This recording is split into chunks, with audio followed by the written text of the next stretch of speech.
welcome to preliminaries for our Villain Melee. We're gonna come in to our room here.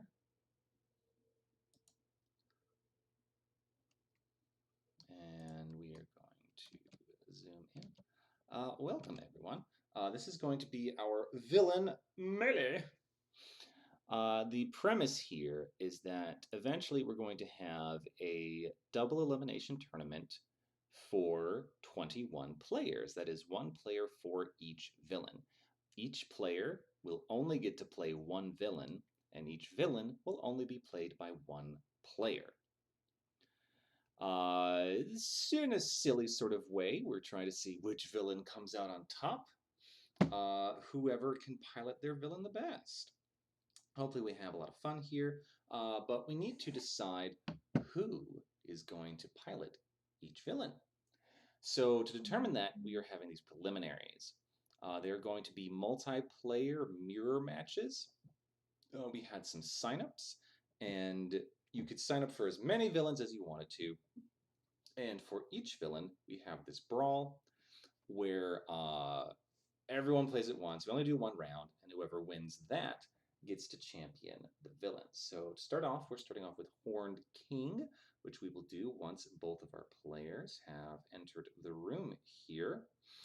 We already have Weight of Glory already pulling out the Horned King.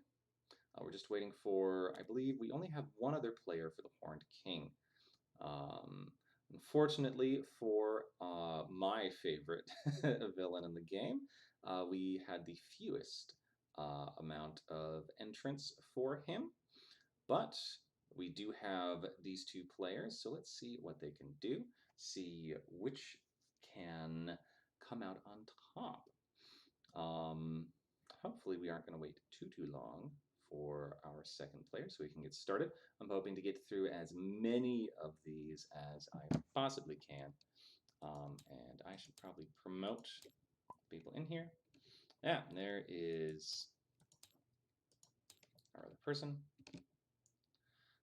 So we're going to see who can come out on top. I'm not going to do the names up at the top here. It would work for this first two-player game, but we're going to start getting more and more players. So I'm just going to leave that blank, and we will see their names down at the bottom here. All right. Go ahead and see who goes first.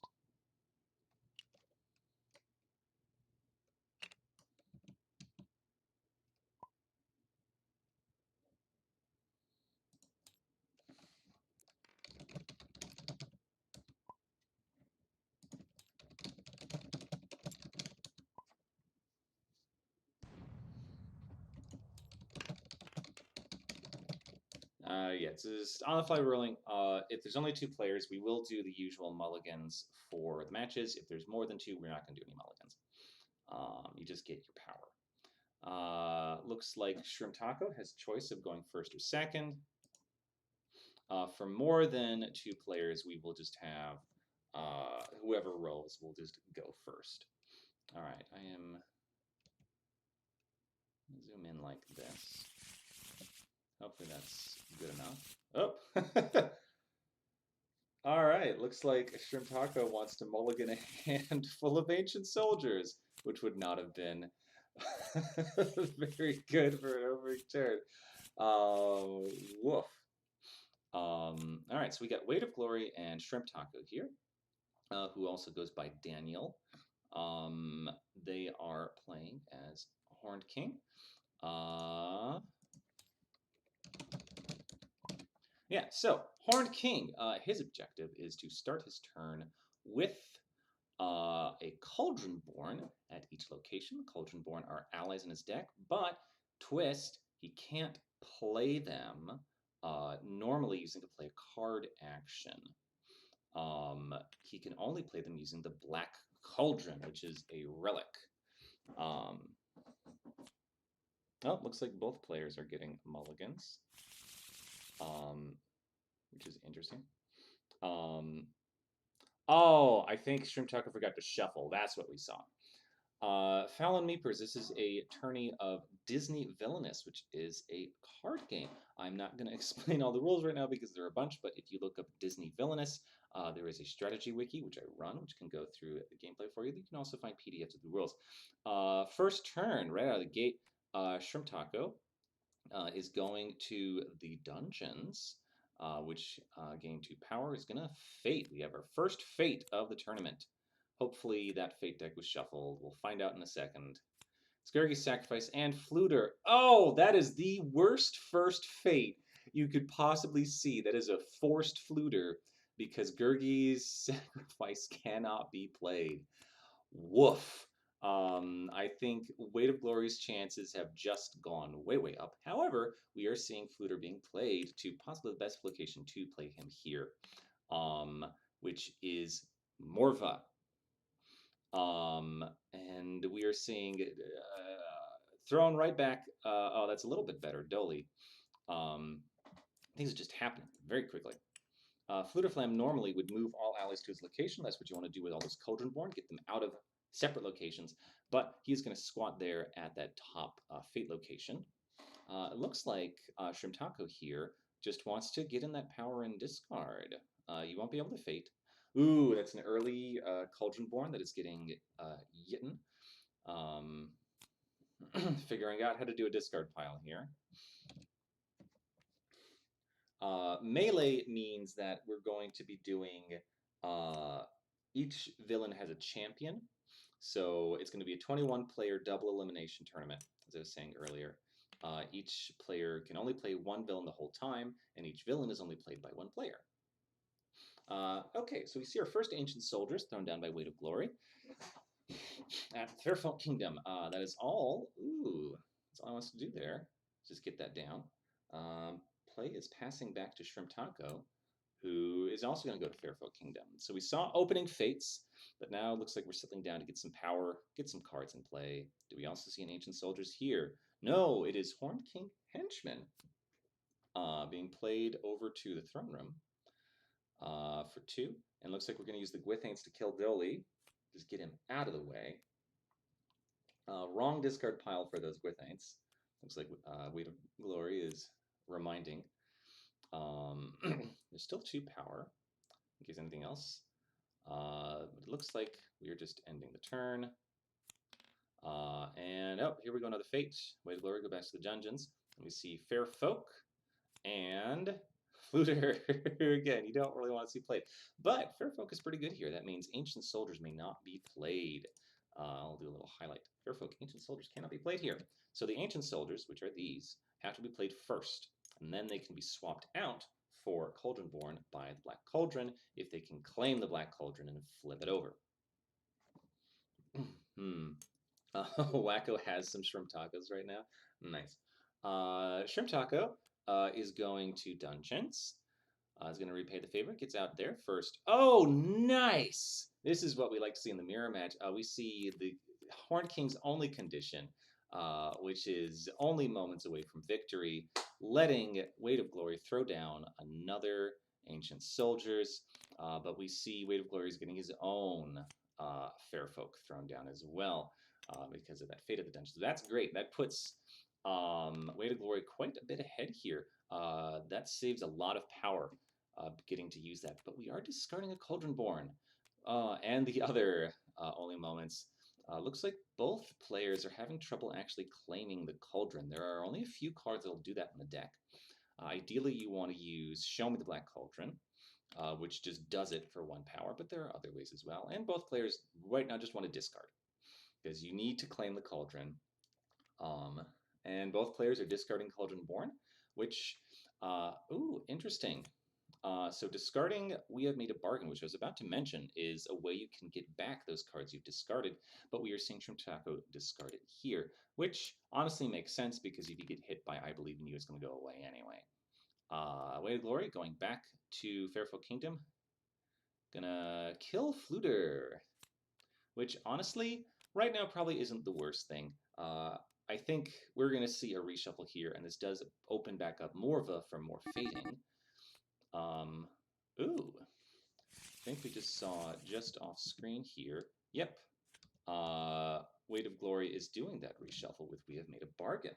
I think Weight of Glory might have a Cauldron Claiming card in hand, but just choosing not to play it here. We go back to Shrimp Taco, who seems to be making a decision. Shrimp Taco needs to move somewhere new. Where will Shrimp Taco go? Nope, can't do that. You have to claim the cauldron first. Shrimp Taco jumping the gun a little bit here.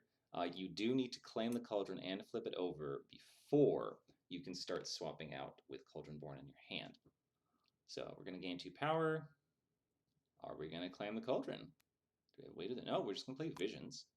Gaining another power because Visions gets you a power for each hero in your realm, which there's only 1 here. And we're seeing another Fate. Ooh, Witches and I Believe in You. I'm going to see the Witches played, cover up Morva yet again after it was just cleared. And choosing to make Weight of Glory discard cards.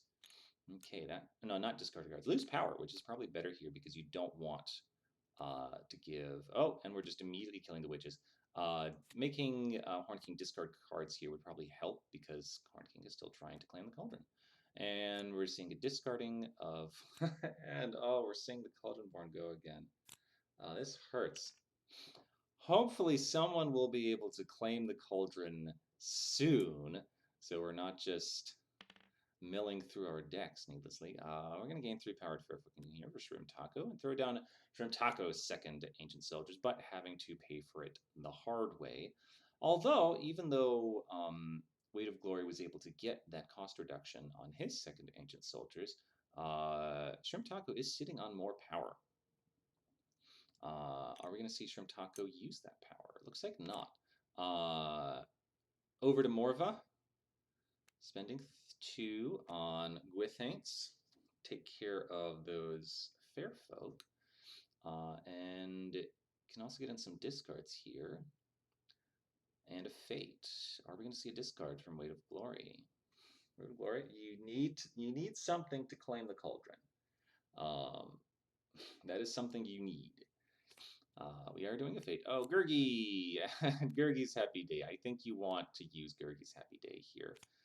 So that shuffles back in the Fate deck. And then you reveal 2 new Fate cards and play both of them. Which, okay, we're going to get a discard and a Terran. So, looks like ooh, we're trying to discourage fating, looks like. And Horn King, Shrimp Taco does need to discard his hand.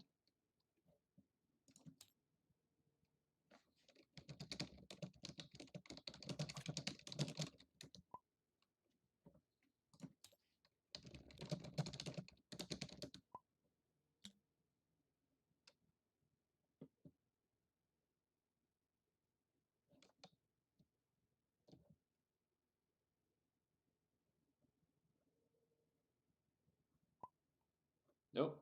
Oh, okay. His hand is up here somewhere.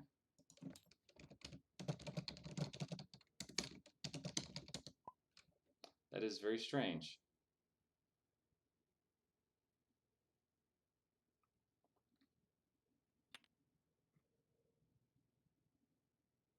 It's all the way up here. I can see it.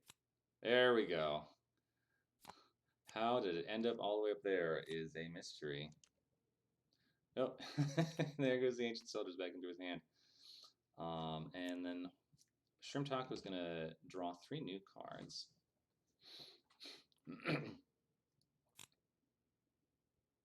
Okay.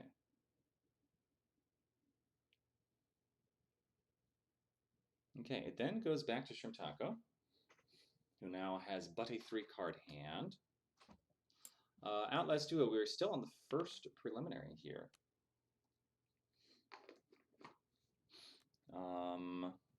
Ooh. Playing a guard dog, presumably to kill the fair folk. Nice. And then probably move Horn King's Henchman over to deal with Terran on a later turn. Would probably be the smartest thing. And then if you have anything else to discard, probably want to do it.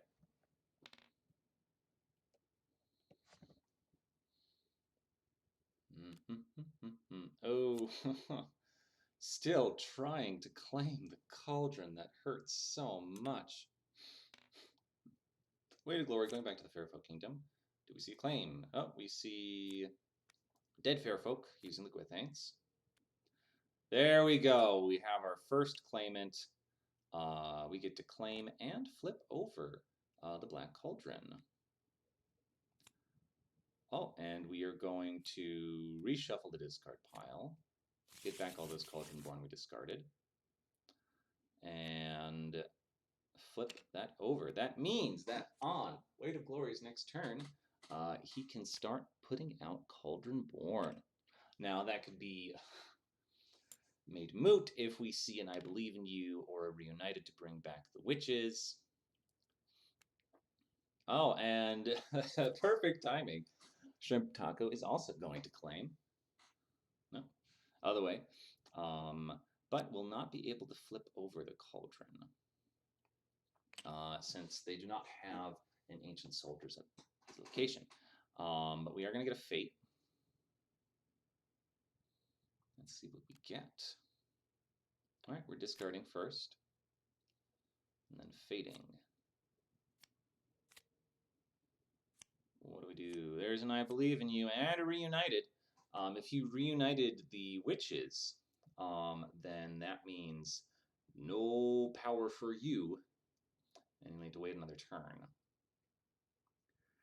think reuniting the witches would probably be the best play here, because with I Believe in You, you might help him draw into Cauldron-born. I Believe in You is always a risk, whereas reunited is pretty stable, and it looks like that's what we're seeing here. And are we playing out the witches? Yep, there they are. Presumably to make Weight of Glory lose 2 power.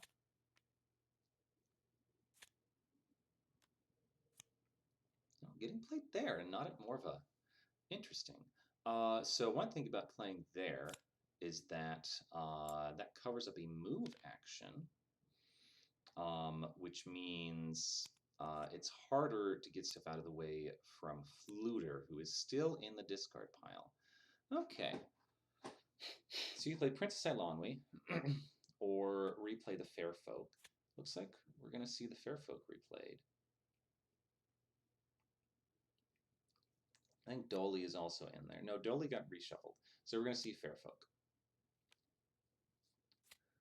who are going to keep being annoying about those Ancient Soldiers. But if Shrimp Taco really wants to, you can move over an Ancient Soldiers.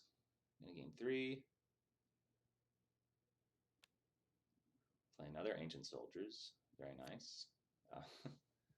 Make sure we don't lose that henchman.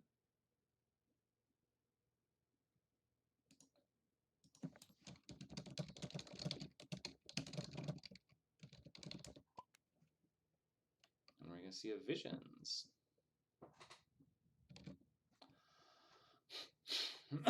For 2 power.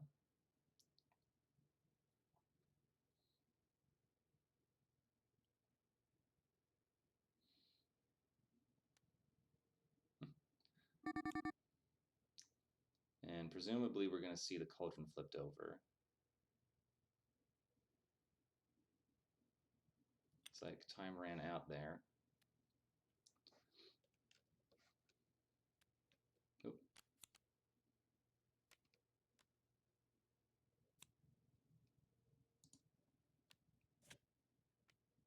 There we go. They found it. All right. Oh, and we see our first Cauldron-born of the game getting thrown down at Morva. And going to go to Morva. Discarding an hour has arrived. No, you don't want to discard that Ancient Soldiers. You need that. But we are going to get a Fate. Oh, Dernwyn on the Fairfolk. So Dernwyn gives the Fairfolk extra strength, with the more important part is they now need 2 allies to be vanquished, which is going to be very annoying. Those Fairfolk will probably be there for a good while. Yeah, I think the play here is going to be move over something, either an Ancient Soldiers into the Fairfolk's location, or moving the henchmen over to kill Terran. It looks like we are going to finally flip over the Black Cauldron, which is good. That means Shrimtaka will be able to start putting out stuff. Ooh, are we playing? We are playing Captured. I'm just going to draw 3 cards, which is very nice when you get that at your discard location, because then you can discard most of what you drew. Oh, are we not discarding? We are not discarding. Or no, we are. Okay. Are we?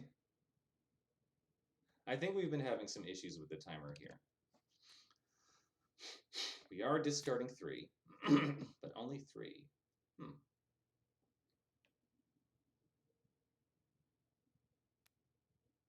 right, no, we're seeing more than that. All right.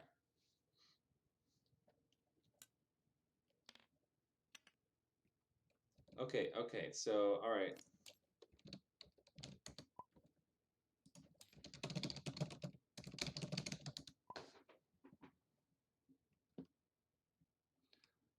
Yeah, that timer's being weird. I don't think the timer is resetting to 1 minute 30.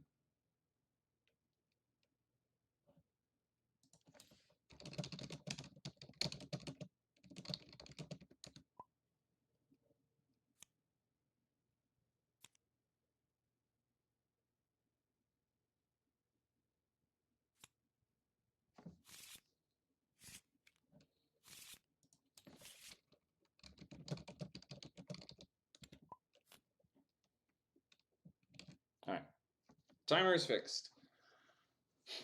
Back to Weight of Glory. Does Weight of Glory have another Cauldron Born in hand?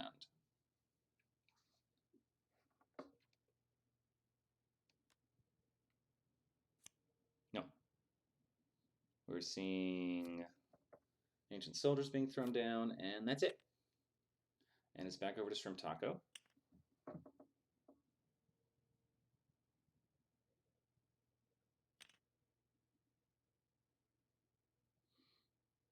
Who needs to move out of the throne room.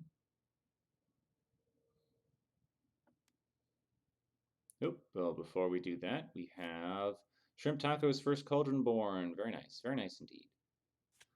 Ooh. And if Shrimtaka has any ally in hand, you can go kill the Fairfolk. You need another ally. It looks like that's being explained right now. You need literally any other ally. Anything. All right, we are playing another Ancient Soldiers. And we are not killing the Fairfolk, who unfortunately are too chonky for even the Cauldron Born. And that timer is still being funky. Timer's being weird. All right.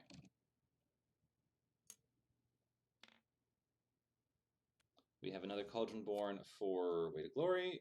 It's going to have Visions for some power, discard a guard dog, and we're going to Fate. Ooh, Henwen's a good pull here. Make it harder to play effects.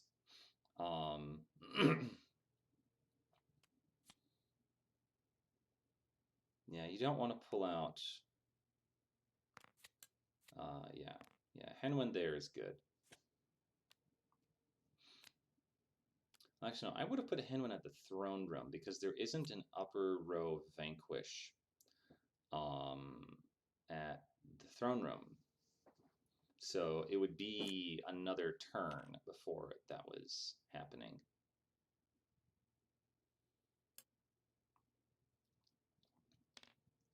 We do not see any new Cauldron Born. We do see Creeper.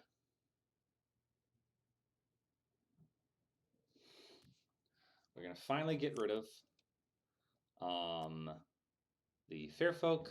Creeper moves over to the throne room where Horn King is. No, Cauldronborn stays out. I don't know why the Cauldronborn. Oh, moving the Cauldronborn to Henwen. Gotcha. Okay, so the Cauldronborn can take out Henwen next turn. And we are discarding a. We got now Pigkeeper has arrived because the effects cannot be played right now. And back over to Weight of Glory, who does not have a Cauldronborn in hand. We are going to go to Fairfolk Kingdom, gain 3 power. And here's a capture. Let's see what we draw into. I mean, we can't see. We are not privy to their hands. The witches do die, again. Do we see anything played? Nothing played. Okay. Going to Morva. You cannot play Visions because of Henwen. You can discard it. Yeah, Henwen. Henwen is a little problem. Henwen identifies as a problem. You gotta kill Henwen first. All right, we're redeciding where to go. So we're instead going to Fairfolk Kingdom, murder Henwen, and then gain 3 power. And then you can play more stuff. Now you play Visions. 2 Visions for 2 power total because there's only 1 hero there. Okay. And it's back to Weight of Glory. So Weight of Glory is in the lead at, 3 Cauldronborn. Wowza. That is going to cost 2 power. And back we go to Morva. Discarding. Gotta get that last Ancient Soldiers out.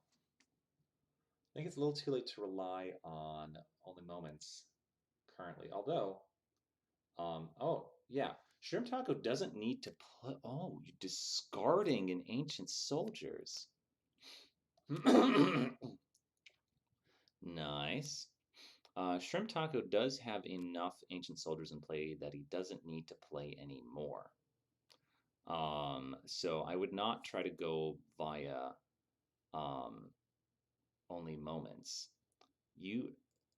Weight of Glory is discarding that last Ancient Soldiers. Okay. So I think what's happening is Weight of Glory wants to win by playing Only Moments, which is not going to happen here. Because Only Moments is free. All right, what are we going to get in the fate here? Reunited into Fluter would hurt. So would Gurgi Sacrifice. It's neither. Okay, so this does mean that I think Weight of Glory is going to win this because Shrimp Taco cannot fate next turn. So all Weight of Glory needs to do is go to Fairfolk Kingdom, play an Ancient Soldiers and a Cauldron, and have a Cauldronborn in hand, and that's it. That's all he needs to win. So you just go to Fairfolk Kingdom, you kill Eilonwy. Okay, it looks like we're making double sure by fating first. Because you don't need to kill Eilonwy. This is interesting. Playing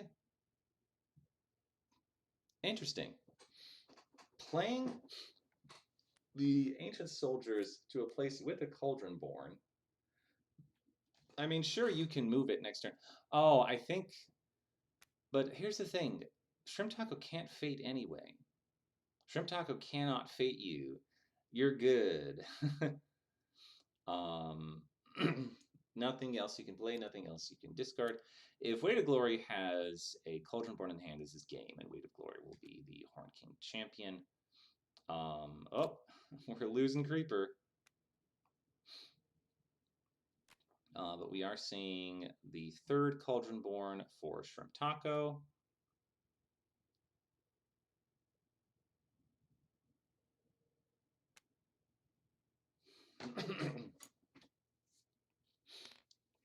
And move over there.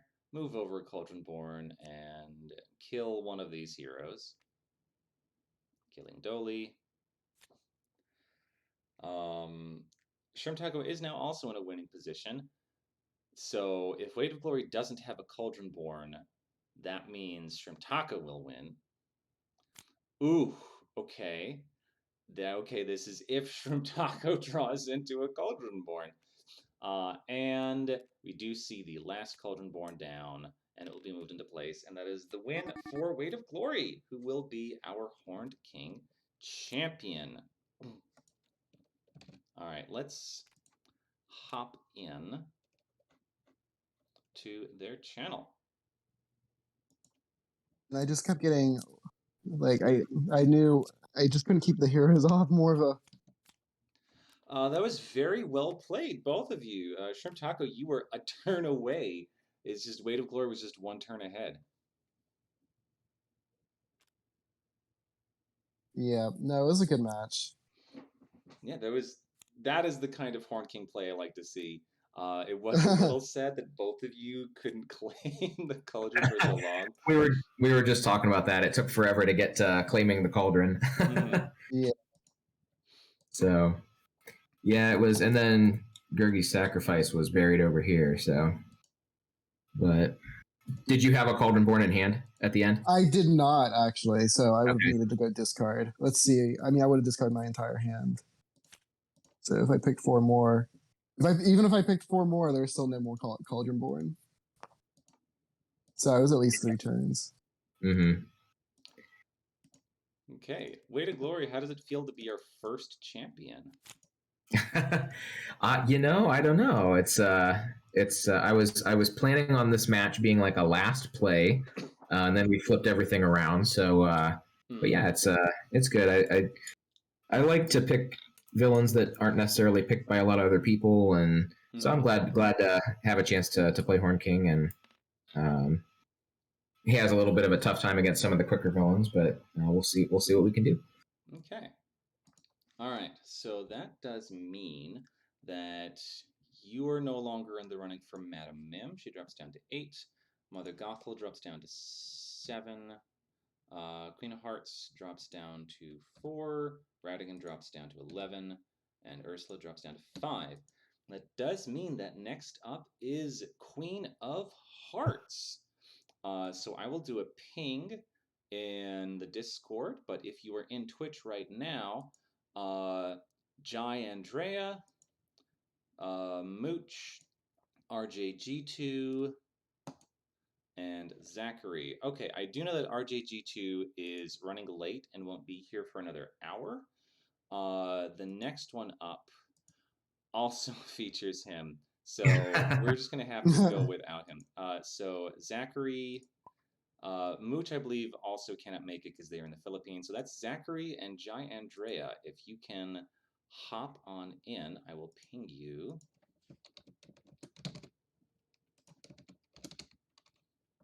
Did you ever get someone for a commentator? No, it's just me. Okay. If you want, I can hop in and commentate if you want to. Please do. Please hop on in. I will hop over into the commentary channel.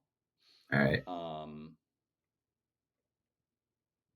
Let me change my color here. Boop.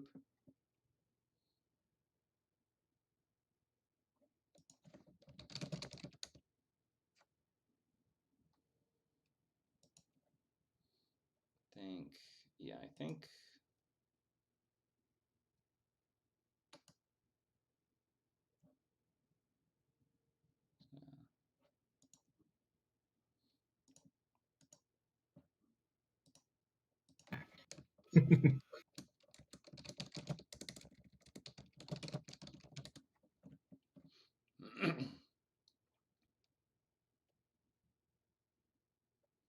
Let's see here.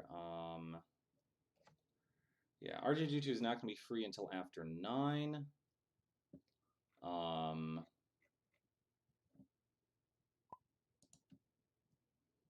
going to get rid of my Horn King guide that was still sitting over there. All All right, so let's put you back up here. Who is your commentator icon? Well, I was gonna say maybe it should be Horn King because that's who I'm championing here. But Okay. normally I go Uncle if we want somebody different from your normal Horn King. I mean, we can just be double Horned Kings here. That's cool. I may as well have him there since I'm going to be playing with him for the next exactly. little bit. So next up, we're gonna have Queen of Hearts. So let's edit these icons here. If I lose my temper, you lose your head. And I just realized I need to make icons for the new bigger and badder ones. Oh, we don't have any yet. For your commentary spots? Yeah, for the commentary spots. I haven't made those yet. That's something I should do. I'll need to do that if we get there. Okay, let's remind myself how big they are. I'll do that real quick. If you want to chat real quick about how you felt, how are you feeling about this tournament? What are you thinking? Future projections. What do you think of this match? Neteron for me.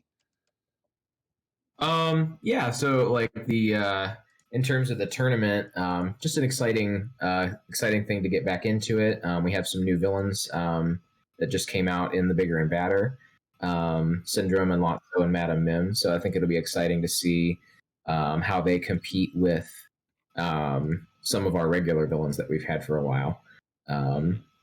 So it'd be interesting to kind of see how they fit in and get some new some new characters mixed in there.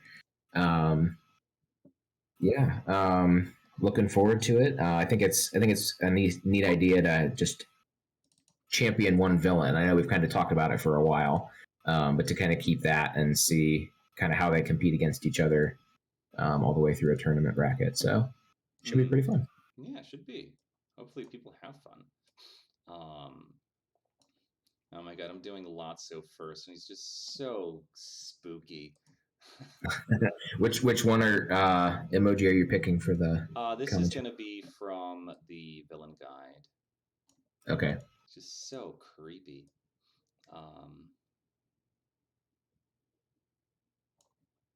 That looks good. I like the idea of doing like the melee character matches to determine the champion. It's kind of a cool way to do it. Would have been fun to start with like the big matches, but I do see where people were thinking, well, it's like let's maybe whittle down because otherwise, if you have people who win the larger matches, then you have some characters that might not have anybody who volunteered, and so it's like it probably works out better this way. Although it would have been fun to see a gigantic match of some of these. Yeah, just starting off with Prince John. Yeah, I think the concerns were raised about that, and it just would have been awful. And just yeah, so I think this is better. It's better at winnowing, and it's just gonna be better. All right. I was thinking when we were kind of tossing around the possibilities of those, it's like, well, we could like break them into like 5-player matches, or we could do like a 10-player melee and like some different like rules for maybe like adding like a second fate token. No. So then like you're passing like with it's like you're passing the fate token to the next person. That just sounds like hell. It does sound pretty terrible, but it was fun. It was fun to think about like workarounds. Yeah, for an idle thought for like 5 seconds, sure, and then just never do it. That is true. Just a passing thought that got thrown away immediately. So. Okay, got Mim, and then we're gonna do Syndrome. So. Yeah, the Horn King match that we just played, it was a fun one. Like you said, it was kind of evenly matched and pacing wise and everything. Yeah, it's good when you get that. So, yeah, the one turn I discarded an Ancient Soldier because I was trying to get the last Cauldron Born, and I had another one in my hand along with a moment from victory. So I was kind of hoping he might play another one, get one for free there. But. Yeah, so I was noting is that he didn't need to play another one because he had enough in play already. So I was like, that's a little risky. Yeah.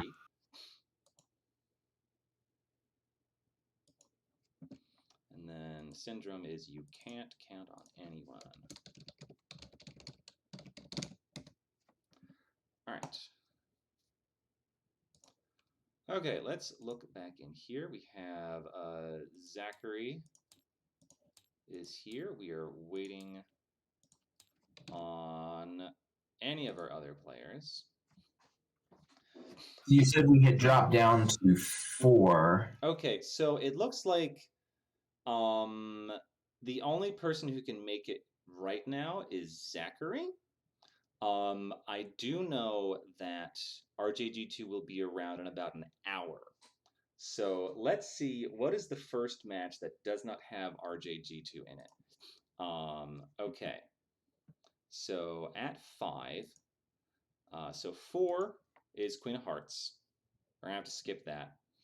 Next one up is LT, but RJG2 is in that one as well. There is the Lotso match. So let's see who can show up for that.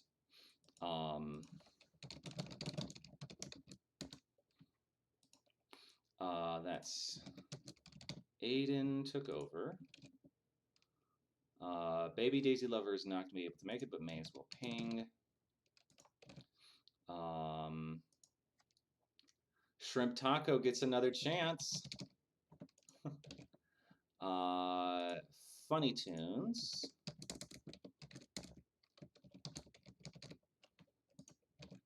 And Jim Dandy.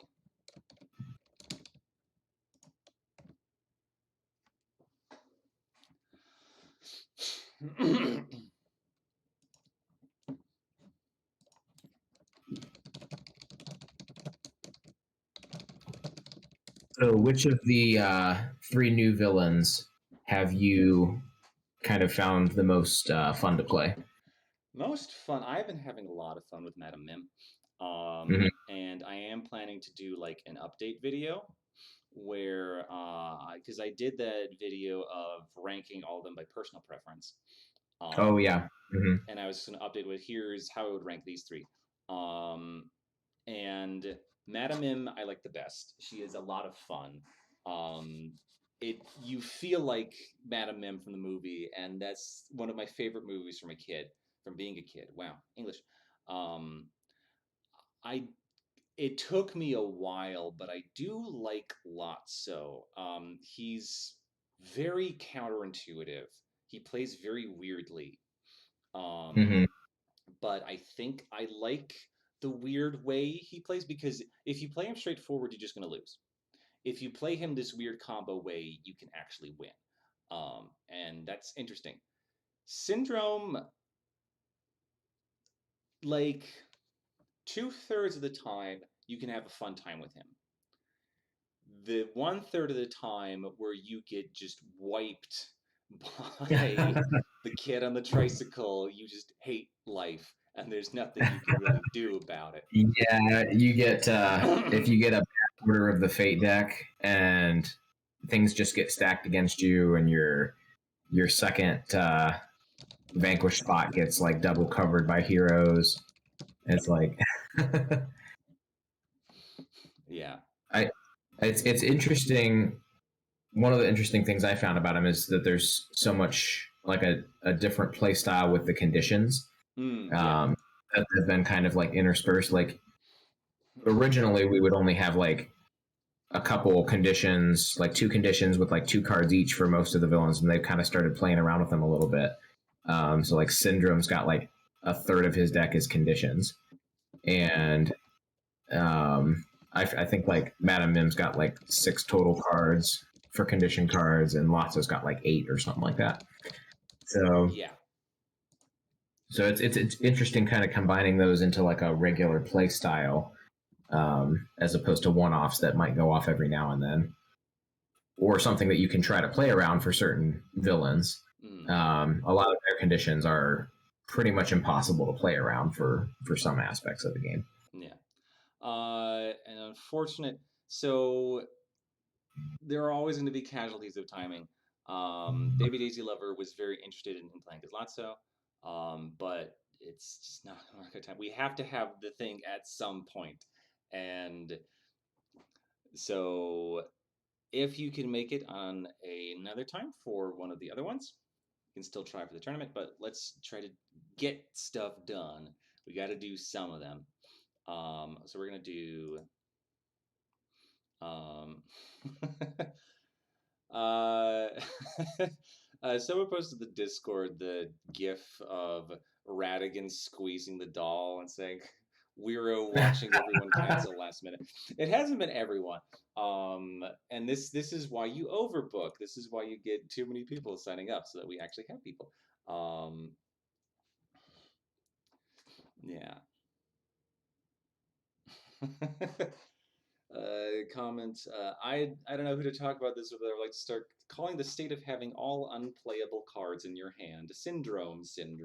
No, I would call that Loki syndrome.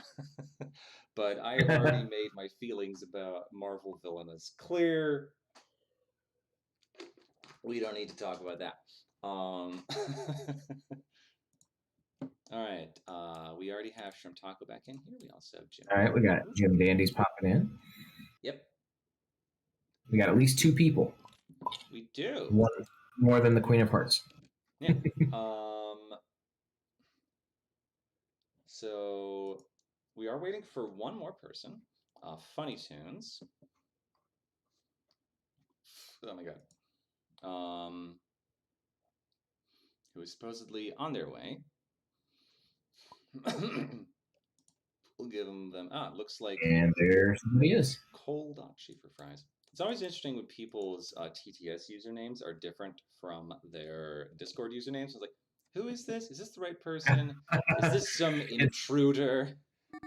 I didn't realize when I first made my when I first got onto TTS, I think I got on there first before I had done the Discord, and so mine wasn't like the same either. And I was like, I got to get in here and figure out how to change my name to match my Discord name because otherwise nobody knows. And so it's like I finally got it figured out and everything. But I mean, I use the same username for everything, except for adult things. Then I use a different one. That's not your work profile. Okay, that's not the adult I meant, but no, I also do not use WerotheGreat for my day job. I use my actual name for that. Okay. It is really funny. There is a hero card in Villainous that has my real name, and it's always funny like watching other people commentate or like play the game with people and like I kill this hero. It's like okay. Just like talking about this hero is so annoying. Like I know I am. Oh. Yo. Yeah. We do a TTS failure thing. No. Okay, I don't think it's. Oh no, everyone's getting dropped. Oh, one by one, here we go. All right, let's remake the server. Okay, let's do this. Let's just load this up. And go.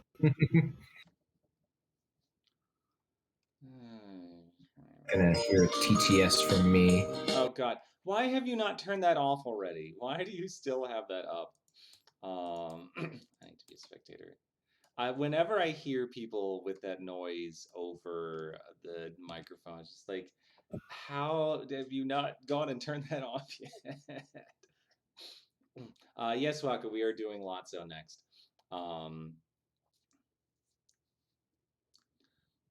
We're saving Queen of Hearts for a little bit later to give RJG2 a chance to play, and also give Zachary a chance to be someone other than Queen of Hearts if he wants to.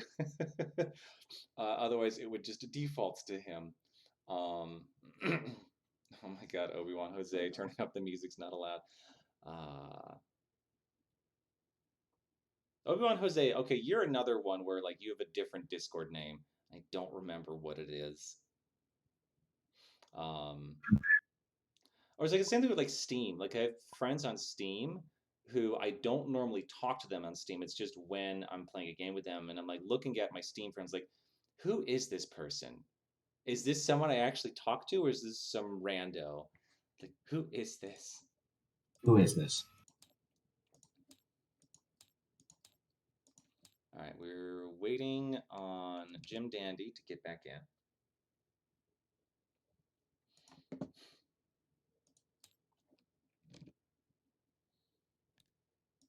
See, everybody on the West Coast really had nothing to worry about because with TTS stuff, by the time we get things going, they'll be good on time. Yeah, there'll be time. Oh my god.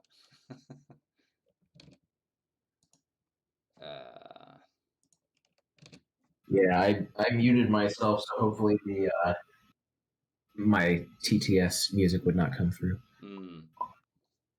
Yep, and there's Jim Dandy.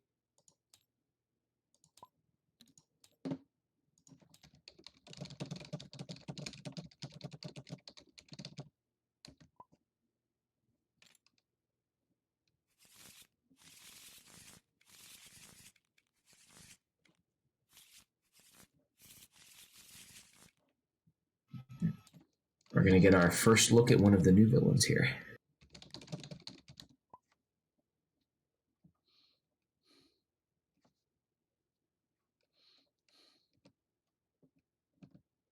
Oh. Yeah, this is the first time Lotso is seeing competitive play in our community. So Shrimp Talk is in the room, but hasn't picked a color yet. So I'm going to choose sometimes.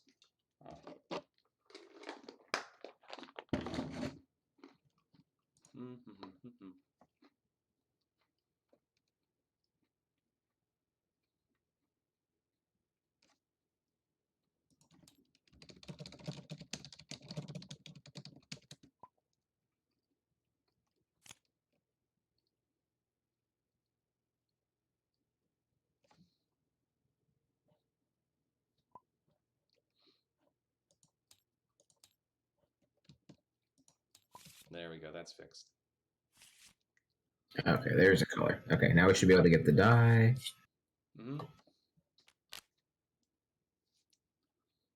What?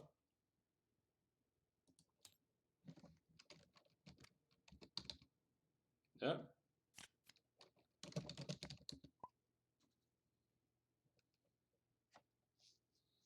Jim Dandy is putting his hand down for some reason. Oh, hand is tripping.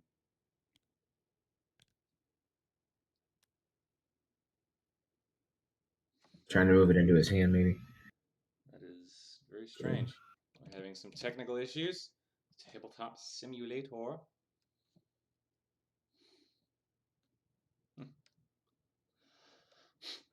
I'm going to leave it at 2 Lotsos for now because it'll get very silly with other games with more than 3 players.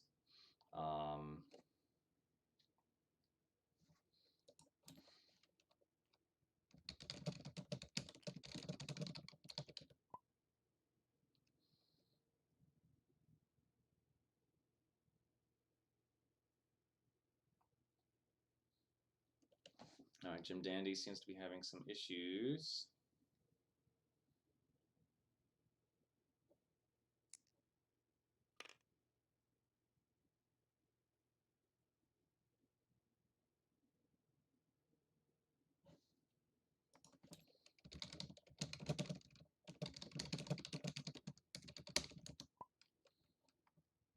Okay.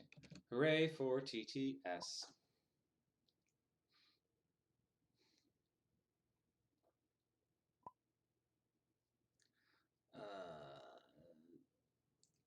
I would like to take this opportunity to ask very kindly any Ravensburger employees who might be watching either now or at a later time to potentially invest in a official, actual Disney Villainous app, so we don't have to deal with this.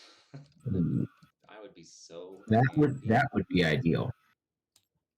That would be very nice. I would like that very much.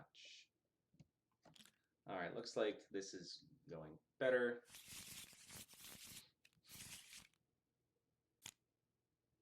All right. There we go.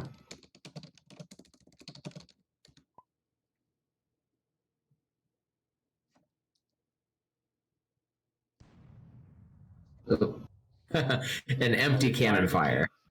Oh my god. All right, recreating the color for the dice. And now we shall load the cannon. Yep. Gotta get in there. That would be, I think, par for the course in Peter Pan for the Shrimp tacos quality first. of piratemanship if Captain Hook were to be firing empty cannons.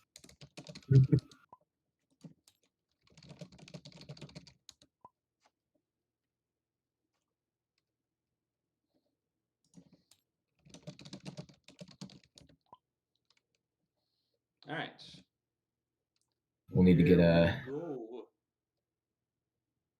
Are we going to do a 40-minute timer for this one, or because we're gonna play until someone wins, and if we hate ourselves afterwards, that's just what's gonna have to happen. So we'll just limit it to the turn and a half. Minute and a half for the single turns.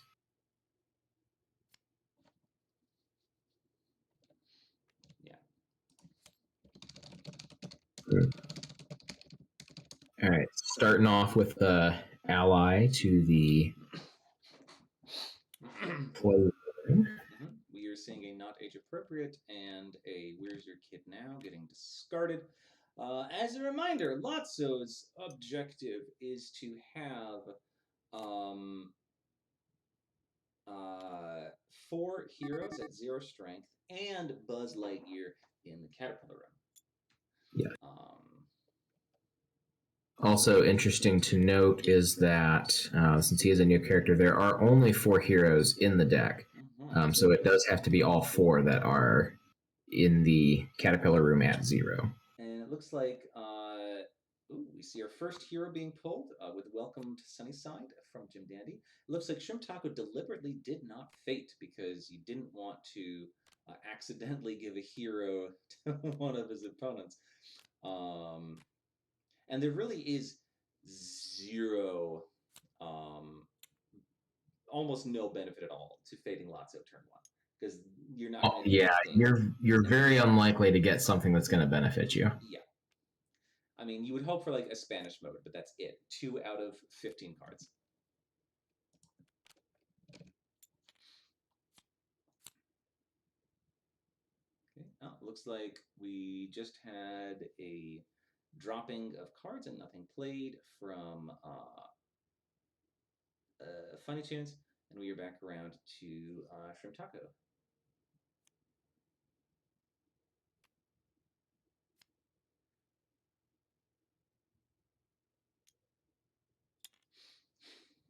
Again, choosing no fading. So they all gain some power and didn't fade. Mm-hmm.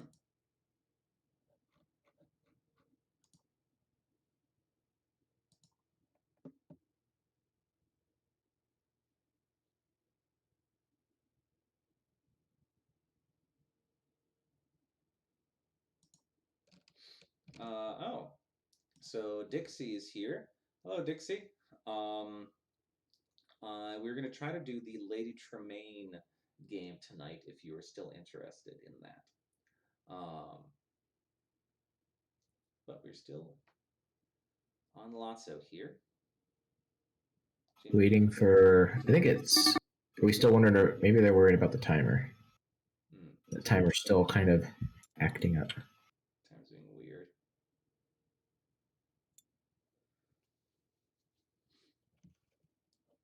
Maybe we just say skip the timer and try to keep the turns moving along. I'm going to try to turn on turns. So we see Big Baby being played. Big Baby is an ally for Lotso that you can choose to activate and pull out some of your heroes. Those ones have to be played to a location that's not the Caterpillar Room.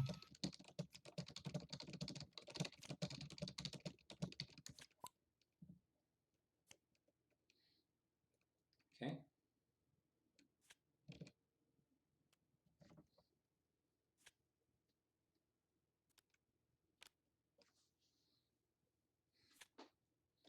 Shrimp Taco seems to be, I'm guessing Shrimp Taco's on a laptop. You can always tell. Shrimp Taco going through a lot of Lotso's Fate deck.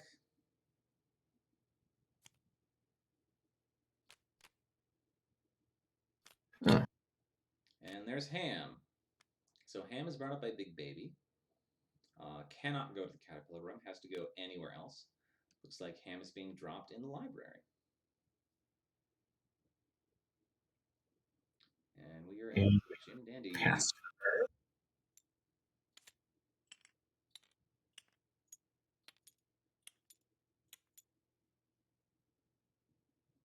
Decisions. Decidings.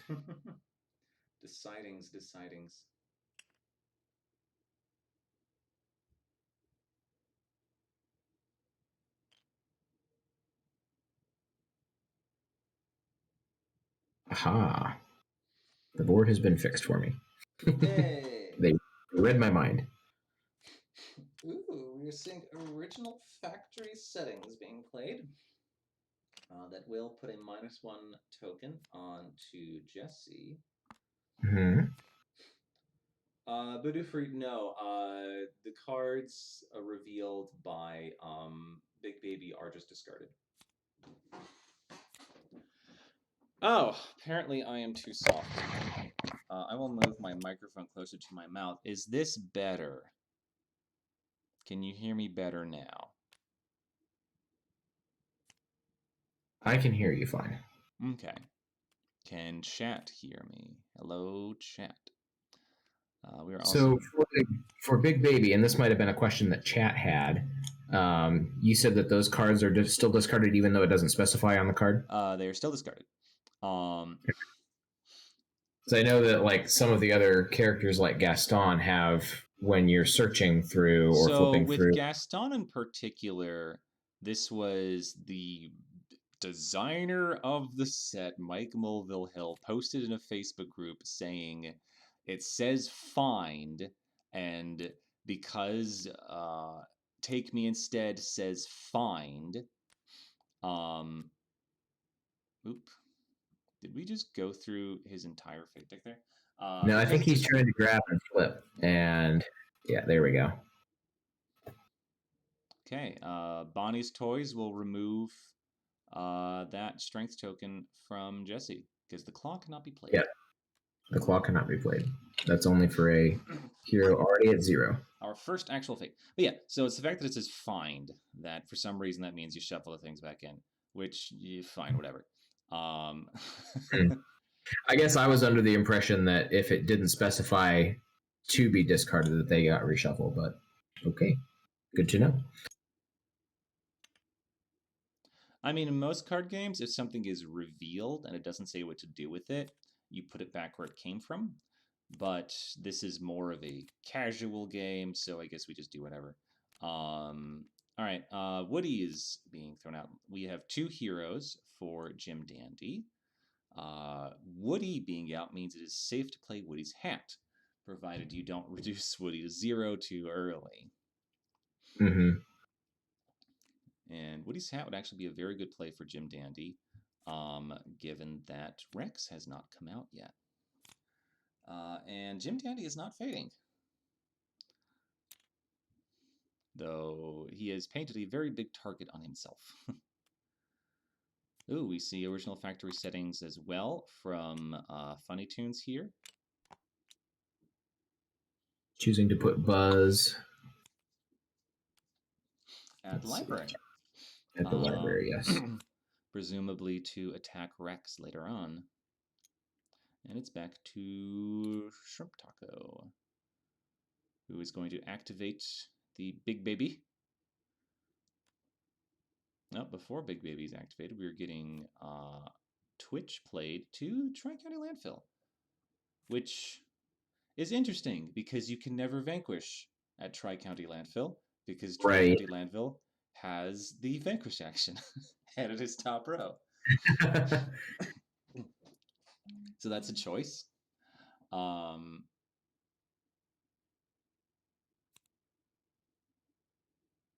Okay. Choosing to stack the heroes at the library there. Well, you don't have much choice with Big Baby because Big Baby doesn't let you put them in Caterpillar Room. No. Big Baby. God. This Lotso, it's just so silly because it's based on small children's toys, like infant toys sometimes, and the names are just like, I can't take it seriously.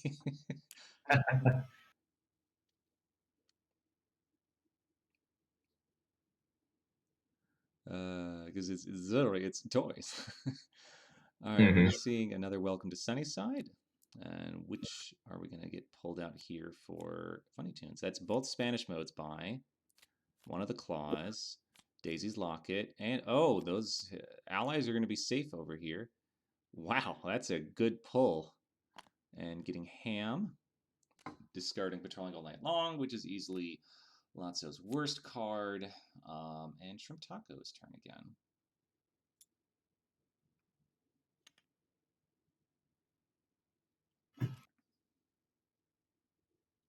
Okay, moving from the library to the Caterpillar Room. What are we doing here?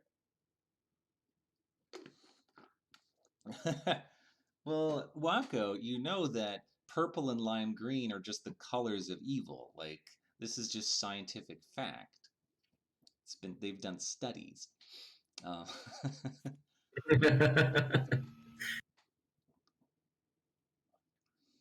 we're seeing a few discardings here. Shrimp Taco electing to discard original factory settings and playing it. Unlike its compatriots. But we are seeing. Oh, we are playing. One of those got played, it looks like maybe. Okay, so the bookworm was played for one, it looks like. Jim Dandy is Welcome to Sunnysiding. Do we get... there's Rex. You're going to need to find Stretch now. Yeah. Not the ideal hero to get there. No, not really.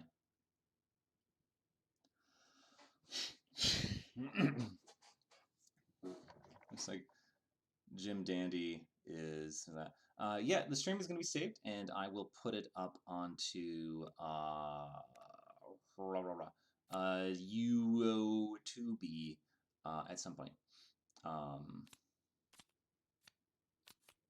Choosing to fade. It'll be on Big Baby discarded for Shrimp Taco here. This will also be on playback on Twitch for at least a week or so. How long does Twitch leave stuff up? I think it's like a month, maybe a month and a half. I think it's 90 days. After that, it just goes away, and so if you want it to be saved, you have to like port it to YouTube or something. Disappears into the ether. The internether. I'm just being silly. All right, so we have a Welcome to Sunnyside here. You're gonna either get, let's see, it's either Rex or Woody. Rex or Woody, yeah, because it's Ham and Jesse out on the board. Yeah. Shrimp Taco having some trouble flipping cards out of the Fate deck. There's Rex. Well, Rex is, well, if you can get... if you can get Buzz played down there. Yeah. Maybe a Tri-County Landfill next turn. If you have original factory settings in hand. Spreading the love around. Andy's looking for us. Is going to give +2 strength to both of those heroes. Yep, and that's what we're choosing to do instead of Bonnie's toys. Because that affects both of them.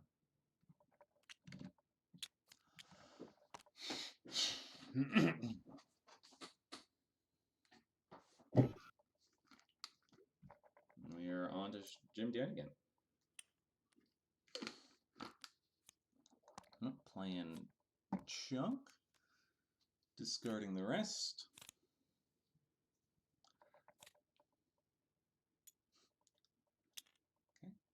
Okay. Ooh. We see our first Tri-County landfill visit. Or, no, we are reconsidering. No, we don't want to go there. We're going to Caterpillar Room instead. I'm going to play Stretch. I'm going to try to hop out real quick. I'm seeing Jim Dandy's and Cole's cards still coming out upside down for me when they play them to the bottom of the board. Okay, yeah, feel free to hop in and out of TTS. Hey, we're back on Shrimp Taco.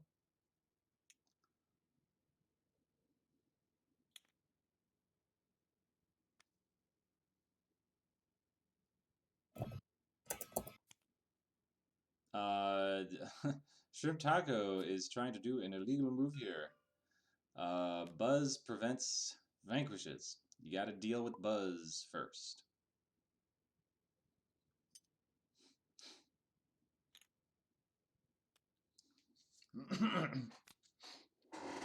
I have returned. You have returned. Alright, so instead of that, we are saying a welcome to Sunnyside.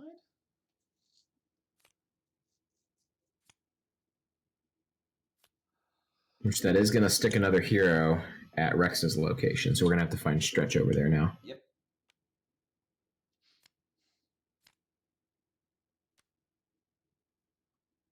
There's the claw going by. And the other, the claw. Nope, that's the whole deck. Nope. I mean, if Woody's at the bottom, like... Yeah. Now, this is interesting. He could move Rex somewhere. Yeah, and you probably should. You could probably move Rex over to the playground, move over Twitch and vanquish him. But Shrimp Taco has elected not to.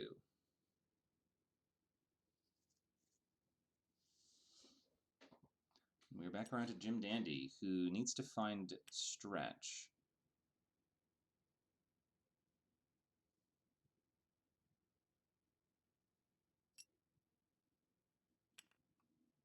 Gaining 2. Spending 3 on Big Baby. And we're going to get... Ham is the last one for Jim Dandy here. Again, choosing to play Big Baby to the Tri-County landfill. Which is interesting. You're now realizing that nothing can be vanquished there. Maybe not. Yeah, I usually like to play heroes to library. That's usually where I play them when I'm playing Lotso. I find I can sacrifice that game 2 and Fate, and they're a little bit closer to the Caterpillar Room there. Yeah.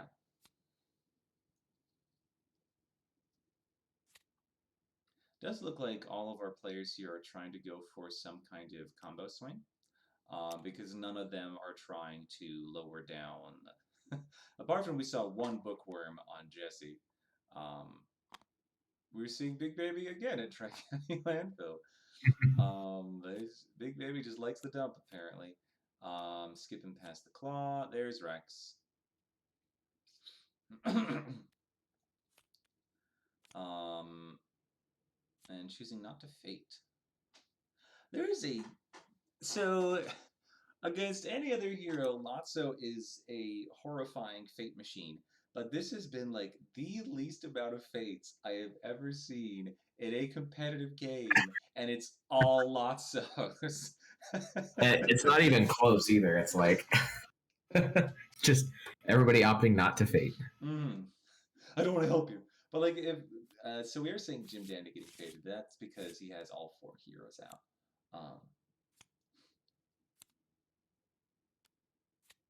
Spanish mode will do it.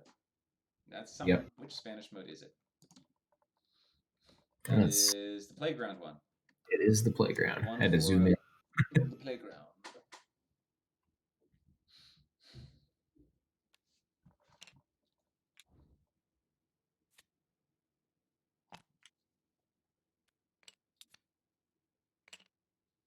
Buzz goes back to being a guardian. I say he does have to be played to the playground. There we go. Mm-hmm. Yes, he does.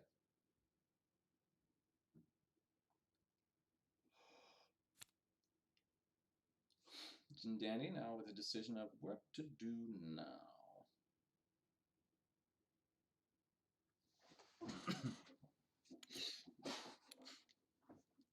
Yeah, I think Caterpillar Room's going to be your best bet here.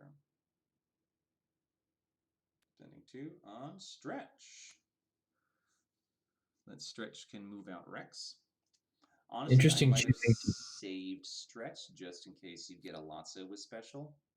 I was just thinking that I don't like to pre-play him and risk getting him discarded. Oh wait, it does look like neither of his opponents can fate anyway, so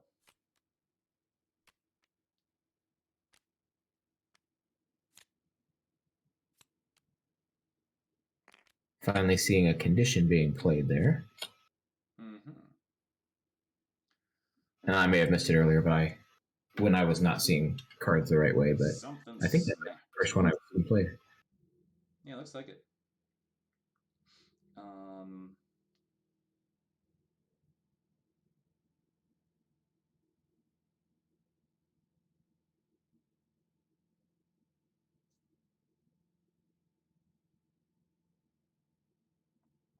In a deck full of conditions.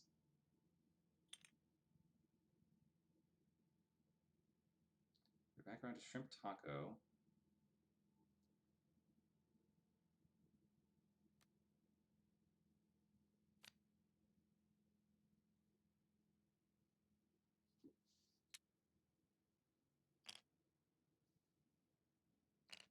It was patrolling all night long, interestingly. Yeah, that's an expensive card for a single strength reduction. Mm-hmm.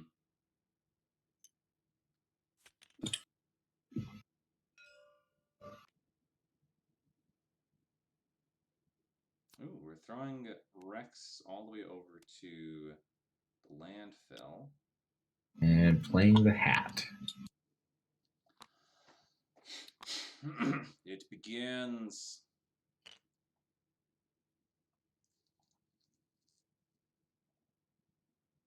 So, if Jim Dandy can get Woody down by 1 strength, then all he needs to do is go to the landfill, play not age appropriate to move Rex back, and then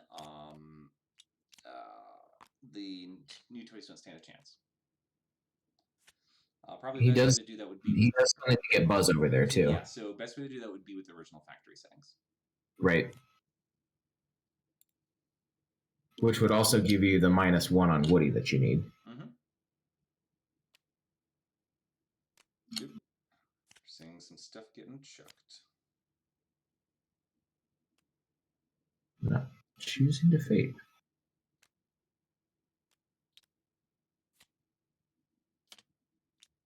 Oh, we see something snapped.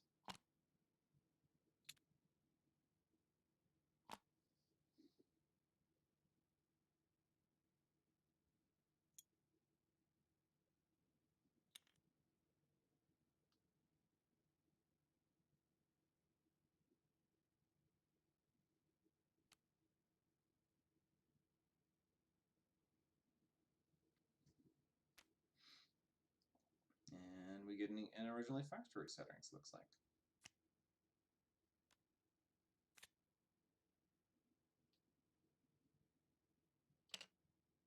Let's see, where is Buzz gonna go?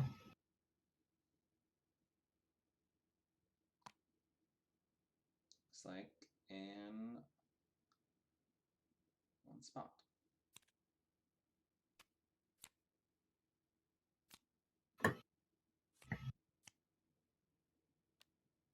The claw.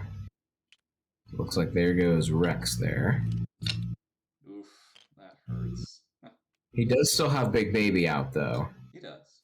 Can still activate and get him somewhere where he'll immediately go back down to 0. Yeah. But he is currently at his activate location, so. He is. We'll have to wait a turn for that. Mm-hmm.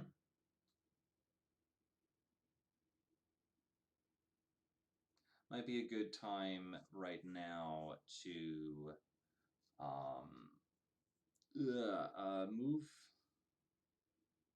Buzz over with something.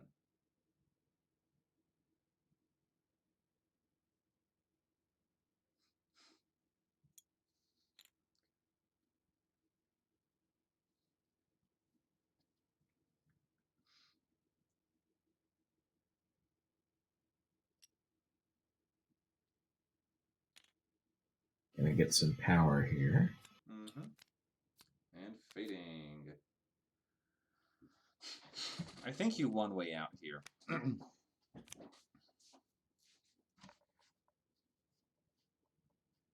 Yeah, there's nothing really on there to really go after discarding there.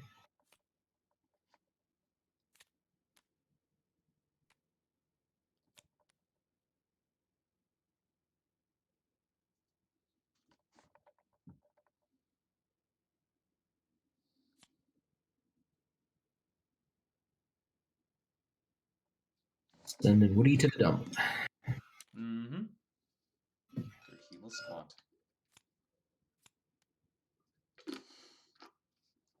No. We're activating Big Baby. Which Woody needs to be played somewhere else, though. Okay, I think Funny Tunes is looking in a very good position here. With Rex, and Funny Tunes can win next turn. No, he needs to move Woody because he activated Big Baby to get Woody. Oh, Woody can't be in the Caterpillar room. Oh in a God, different location. Types too fast. Yeah. Woody can't be here there. Brother.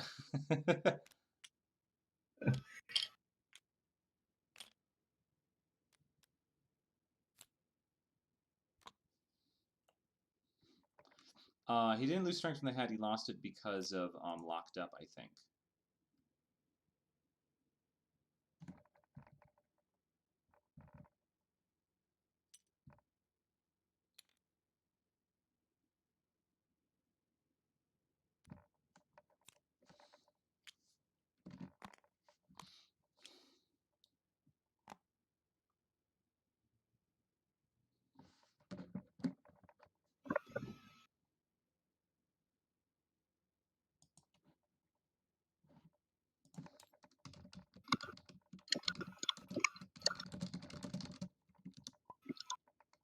Let's see,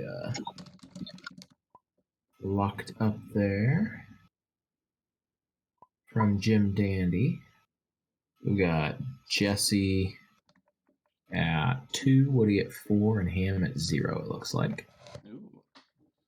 Just needs Rex.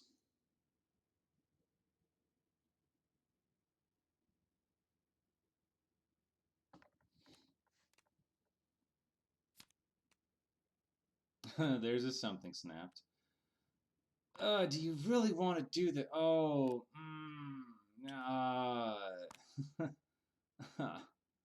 Yeah, I don't know about that one. Yeah,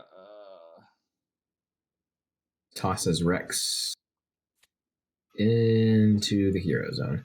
Mm-hmm. Now you're gonna need to move.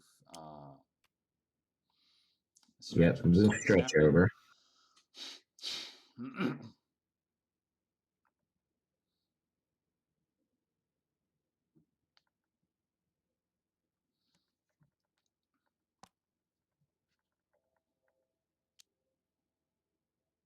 And Woody's hat there.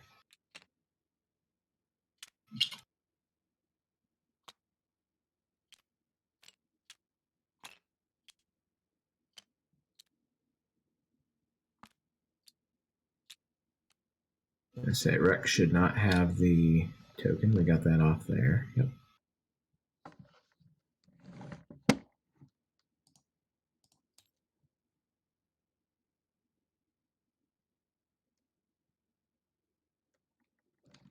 Okay. Saying a bookworm for Woody.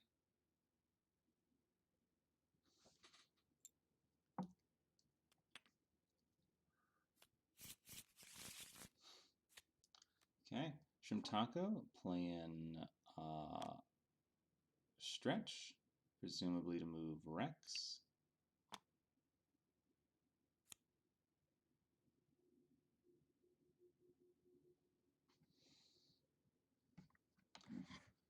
Shrimtako still needs to move Woody. Oh, but we're fading Funny Tunes.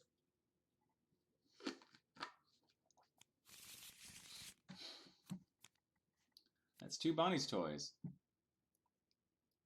Yeah, you probably want to hit Woody with that. Awful Woody.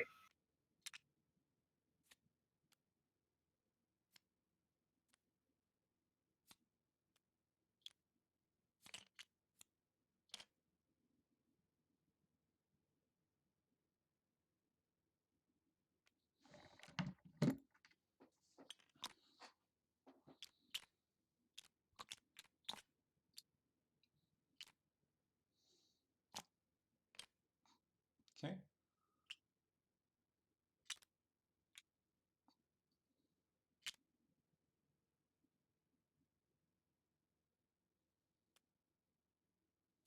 Yeah, yep. Okay, so yep, there it is. We played that one. Are we gonna activate Big Baby to find Rex? Yeah, that's something that needs to happen. Because we still need to get Rex back out.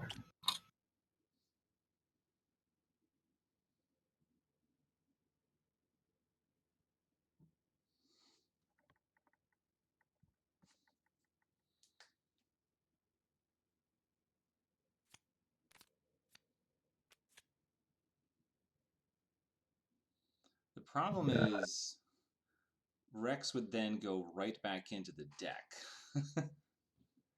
if someone hits the claw. True.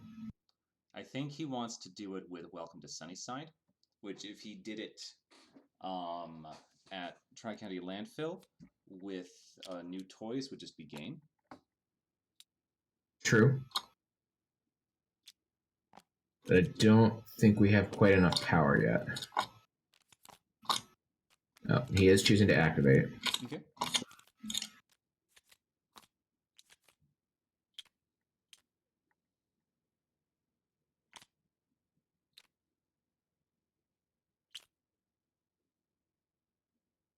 Where to put him? The eternal question. Looks like over there.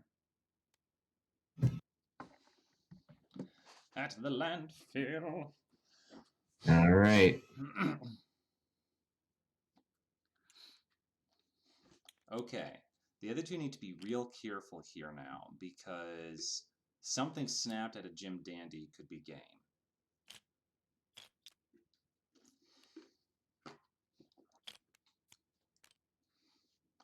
Yeah, Baby Diesel ever bringing up that they all have an ally at the landfill. Like, that ally's not going to do anything.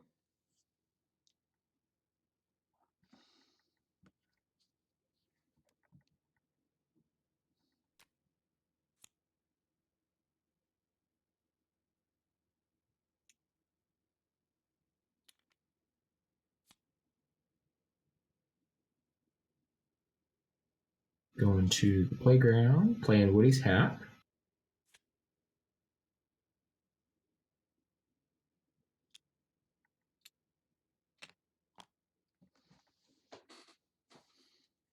Now, question, I don't know, do we have in our little cauldron here only -1s, or do we have some of the -2s? They are double side. Oh, it's only -1s. There's no minus. We don't have we don't have the 2 and 3 nope. that come in the box. Okay.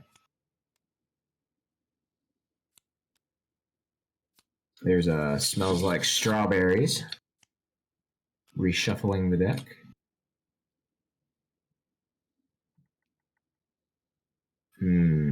Do you discard or do you move Buzz? I think you probably move Buzz. Yeah, you want Buzz out of the way.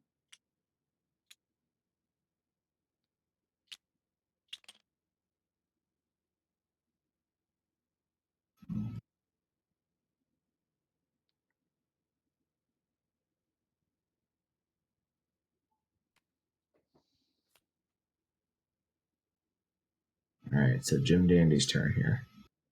Mm-hmm. You need to move Buzz, and you need to move Rex.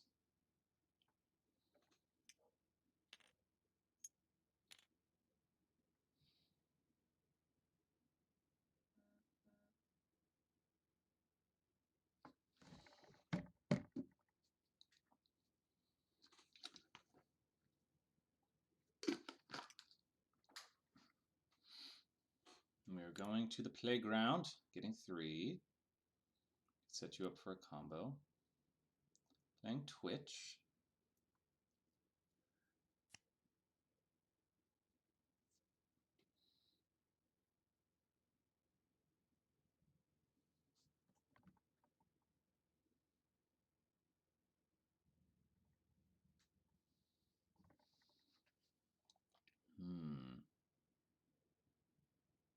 So what are you thinking of the setup here so far? I don't know. Like, I think that Jim Dandy could be set up pretty good if everything wasn't at the Tri-County landfill. Mm-hmm. If they hadn't stacked he hadn't put his heroes there. Well, we're seeing Andy's looking for us out of being thrown at Funny Tunes here, which hurts. Andy's looking for us can really hurt.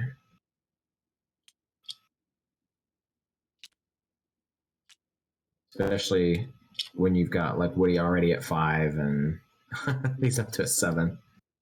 Takes a lot to reduce that strength back down. Yeah. But that's going to have to need to happen in order to do anything.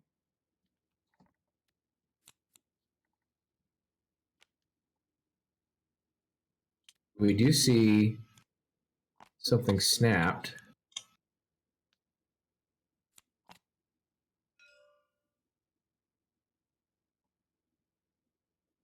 We have an Andy's looking for us being played on the Shrimp Taco here. So many strength tokens.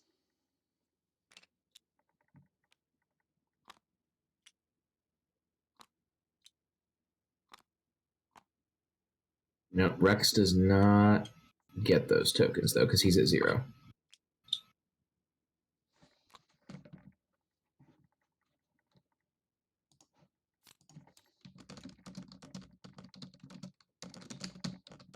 Andy's looking for us only affects heroes that are not already at 0.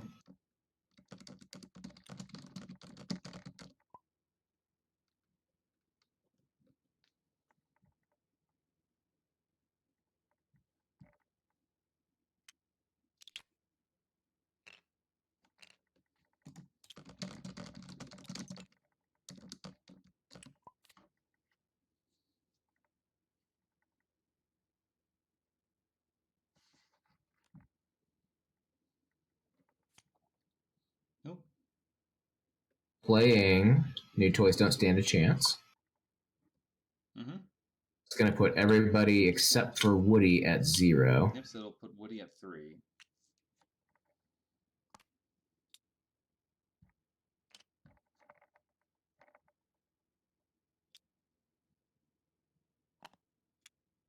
Do we have enough strength to vanquish, maybe? This could be... That could be game, maybe. Yeah, that is because he hasn't vanquished yet. Yeah. Because he can vanquish Woody at 3, which would put everything at 0. Mm-hmm. Let's see if we have a realization here.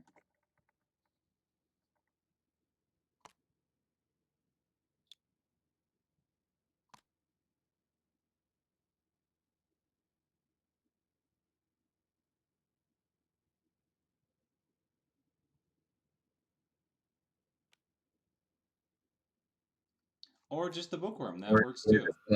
Yep, that works too. Because that would be another 3. And he's got 3 power.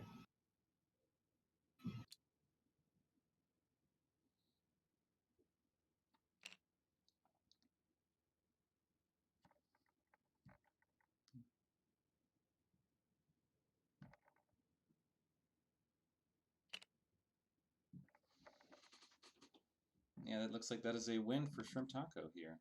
Nice. That was a good combo.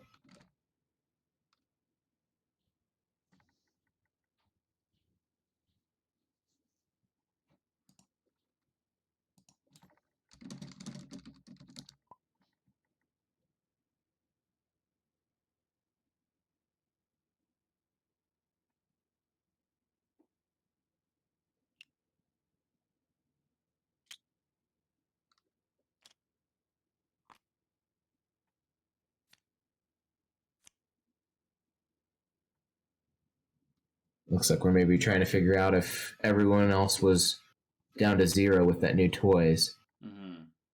Which, unless Jessie had more than 1 plus strength token on her,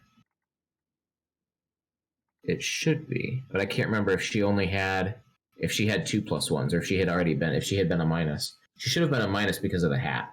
So she should have been up to a 4. That's the thing about Lotso is just remembering all of this can be a pain.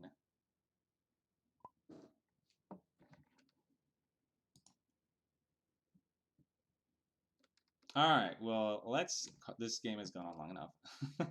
Let's hop into their chat.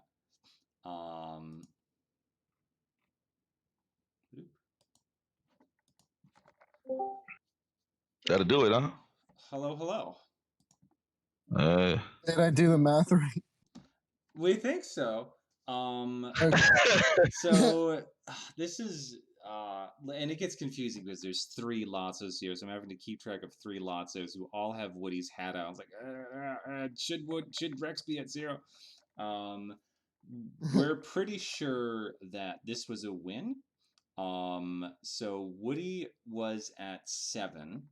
You Yes, hit he was with at new 7. toys don't stand a chance to reduce him to 3, and then Bookworm reduce him again. You would have also have had it with a Vanquish. Yes, and then I just vanquished the one on Jesse that was still left, and then Ham was at 0, and then Rex was at 0. Yeah. Okay, so there was still one on Jesse. That's the one you used the Vanquish with. Correct. Yes. Okay. All right. One thing that was brought up in chat, and we were all kind of wondering, why did you all put allies at Tri-County Landfill? I have no idea. We just did it. We just played. Yeah, I felt like I had like enough at Caterpillar Room, so I was just like, why not? Because you literally can't use them because that's where the Vanquish action is, and it's top row. Yeah. It was just playing cards, man. Fair enough. All right, so I will update our chart here. Shrimp Taco, who is Daniel, is going to be Lotso.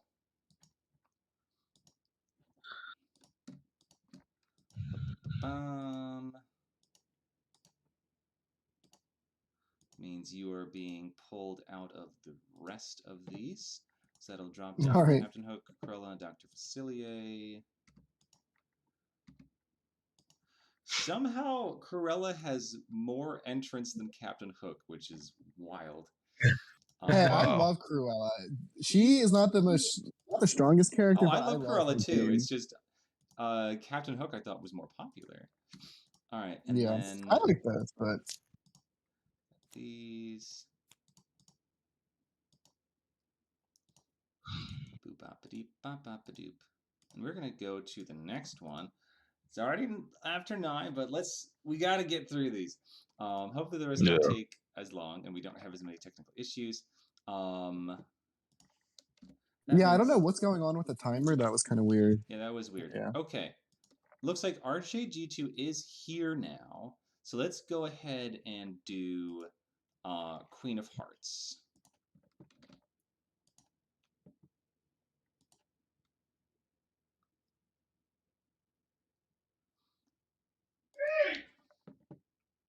All right. So I'm going to hop back into commentary. All right. Yep. All right. We're going to do Queen of Hearts next.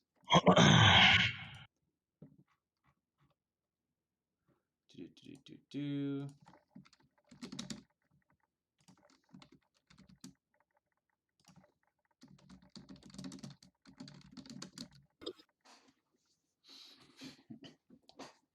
All right. So that was a fun match for Lotso. Indeed. Hopefully, we can keep better track of what's going on in the actual tournament. Shrimp Taco won for Lotso, so we have our second champion.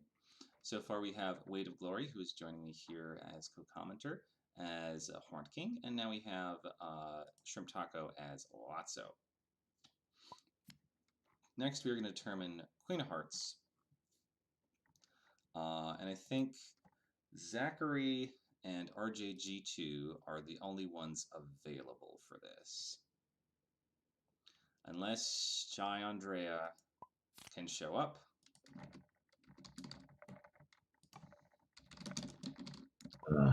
1v1 matchup here.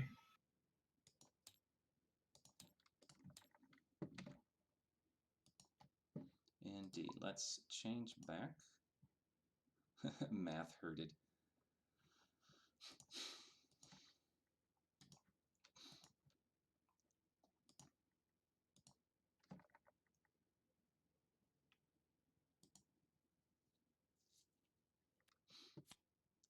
Zachary is helping clean up Lotso. People not cleaning up after themselves.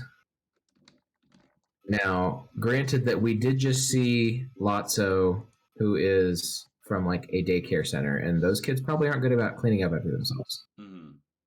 But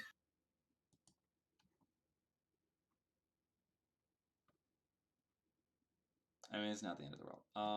RJG2, if you are in here, and I did see you post in here a little while ago, it is time for Queen of Hearts. Please hop in.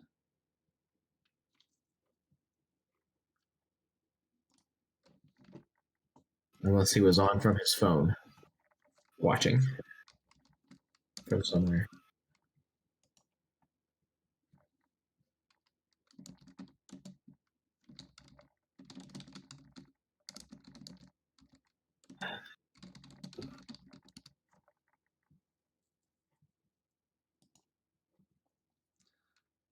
Who do we got for later, Tremaine? We got RGG2, King, Wacko, and Xavian.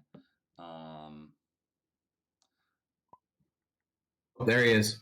Hey, wonderful. Queen of Hearts it is. Queen of Hearts it is. So, if Zachary wins this, the next one is going to be Captain Hook, which is surprising. How many does Captain Hook have left? Captain Hook has 5 left, but one of them is Mooch, who I'm not sure is going to be able to show up. But Lark and Knickknack and Dispyrus, if you're here, get ready.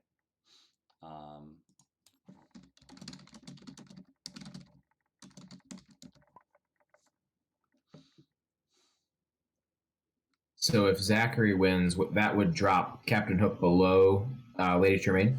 Yep. But if RJG2 wins, that'll drop Lady Tremaine. So it's either LT or Captain Hook. Still clearing up from the Lotso tokens here.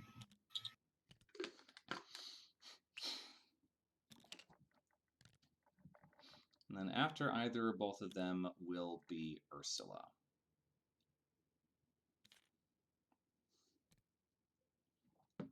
Let's see, how many of these can we get here?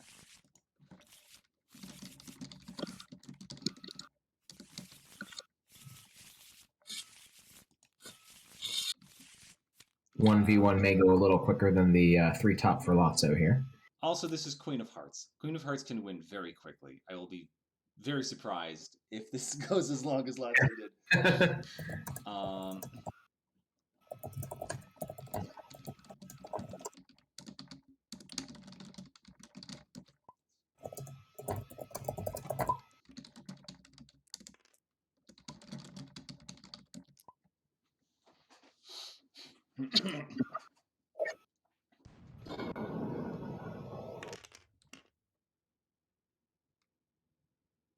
RJG2 gets choice. All right. RJG2 going first. Zachary getting Choose. mulligan. Actually, RJG2 choosing second. Oh, right. So, okay. RJG2's on the right. Zachary's on the left. Okay. the red and the orange kind of well, they're color hidden under the symbols hands right now. Okay, left is Zachary, right is RJG2. I think I will put back in the player names. Hey, look, it's Zachary. Starting off with 2 card guards. Ooh, the early king. And a card guard. Nice. Ooh, very nice. Solid start for both. Yeah. Let's go, let's go. Ooh, a very merry birthday to me. To me. To you. And early Alice. Here comes Alice. To her favorite spot at the hedge maze. Mm-hmm. Cover up and activate. Or, ooh, no. Or, no, Where's Alice no. going? Zachary is making decisions. Okay, told you what is also good. Just make it harder to discard.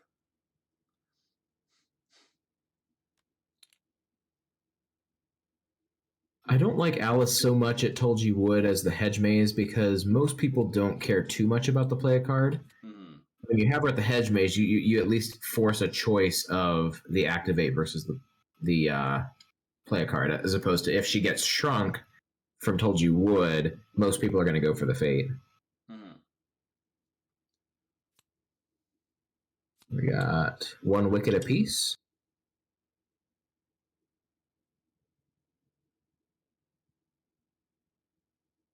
Timer still being silly. Yeah, just ignore the timer for now. If it goes well, we may think about implementing a 48-second timer for the league games. 48 seconds? I think that's what it started at. Oh, that would be horrifying. I believe that's what it started at. So this is. Oh no, You need at 107. least a little bit of time, like. Let's see, off with your head on the white rabbit, maybe. Yes. And free card guard. Mm-hmm. That's what the king does. It's very nice. It's like RGG2 is just ignoring Alice. They pull that Alice out. Oh my god, I just noticed that. I believe we did already see one of the Momraths go by too. Hmm. Oh my god. This is what I said about Queen of Hearts going fast. Queen of Hearts does not dick around. And this is why, like, all this power. This is very silly. And let's see. Ooh. I think you want to go with Momrats here. I think, yeah, Cheshire Cat not getting full use out of that Not at all. reconversion there. I think you Momraths with Alice out. Mm-hmm. Choosing not to, though. Interesting. Well, I guess wanted to cover up that upper fate, but then you're losing out on that Momrats usage. Mm-hmm. Yep, might see a Vanquish of Cheshire Cat for a couple conversion there. Now, interesting, he could actually discard the king, I think. Mm-hmm. Choosing instead the white rabbit, though. So you don't see discarding of an ally that's not a wicket, but that would be a decent choice too. All right. White Off with rabbit your is again. And a card guard and activate. So we are 3 wickets out of 4. And I believe we will see, yes, Vanquish. Ooh, Judgment. And a version of 2 there. Discard some cards and the white rabbit once again. Yeah, just making sure you can't activate and play take the shot in the same turn. Mm-hmm. Yep.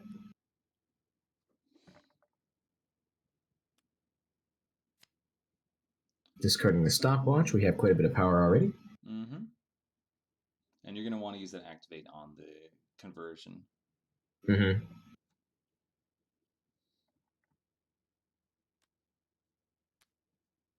Gonna shrink White Rat. Yep, I think that's a good move there. Zach needs to fate.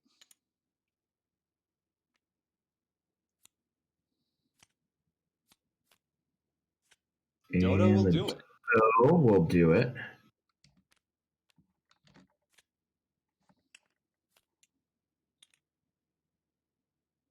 Do we see another off with your head? I believe there are 3 in the deck. Oh no, looks like we're setting up for a vanquish.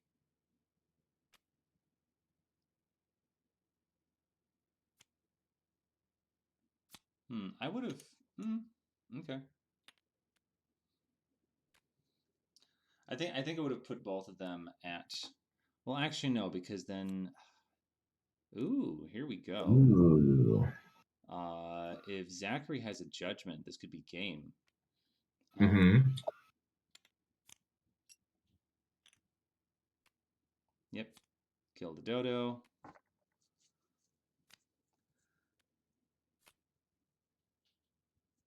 And my God. No judgment though. Did not have judgment. Ooh. Didn't draw it. Discard. Use this fate while you've got it. Mome Rats. Yes. Mome Rats. Yep. All the way down. Mm-hmm.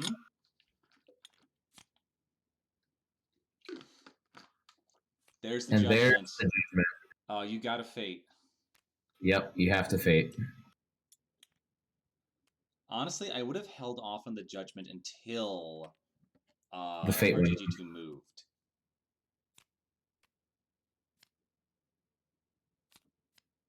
Just in case.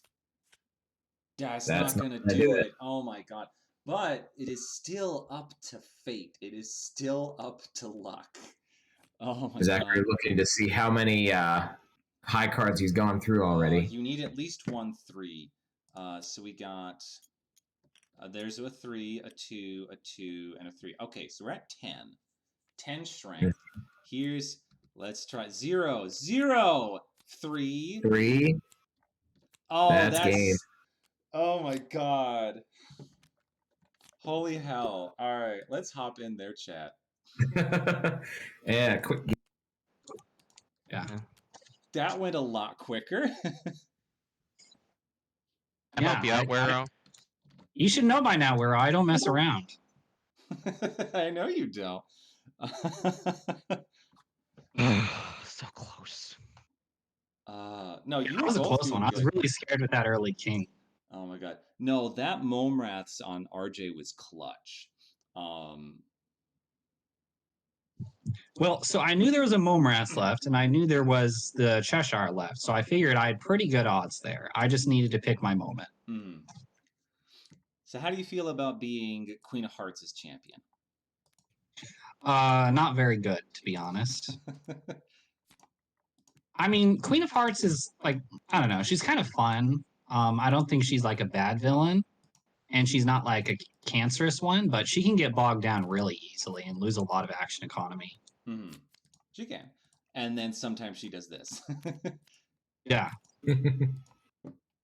It just, a lot of it really depends on whether or not you can get this shrinking condition off, because if you can't, then it's so hard to beat like fate heavy games. I mean, maybe you get lucky with Tweedle placement, but that only helps so much because it's really Alice's dumb ability that makes it so brutal to control this board. It's tough with Fury too because a lot of the other villains don't vanquish a 4 strength. Yeah, that 4 strength was really meant for the original box for some of those villains, and then when some of the other villains came out and their heroes were a little bit weaker strength, it kind of took away a little bit from that condition. Yeah, I think Queen of Hearts does okay against most villains. I really don't want to deal with Ursula. I really don't want to deal with like I don't particularly want to deal with Lotso or Syndrome. Yeah, probably any of the ones that can really fate bog you down would be tough. Yeah. I love the queen matchup for her. Queen versus queen. Yeah, Evil Queen. I actually think I think Queen of Hearts is one of the better Evil Queen matchups. Yeah, Yeah. because she can go. It's just like with Maleficent, where you just speed to your win con, and since you're not fated as much. Yeah. Okay. All right. Well, next up is going to be. Yeah, I drew a bunch of card guards early. Like I drew 5 of my card guards in my first 8 turn. You both had quite a few card guards off the there was a bat. lot of card guards. Okay. All right. Well, I guess I figured out who I'm playing early. Yeah, you did. All right. Told him if he wanted to rig it and let me win. Yeah, we were both discussing like who wanted to throw the match. Hey, I was wondering. I almost said right off the bat in the commentary, I was like, I wonder which of them really wants to win this. I was like, probably neither of them would be their first choice here. I mean, I'm okay with Queen of Hearts, so it's fine. And if no one else really wants to play her, then I'll be happy to play her. I did sign up for her, but did not have the option to compete. Well, I'm sure you will give Horned King some good representation. Yes. All right, next up is going to be Captain Hook. So if you are in chat, Despyrus, Lark, Knickknack, please hop on in. And I'll hop back to the commentary channel.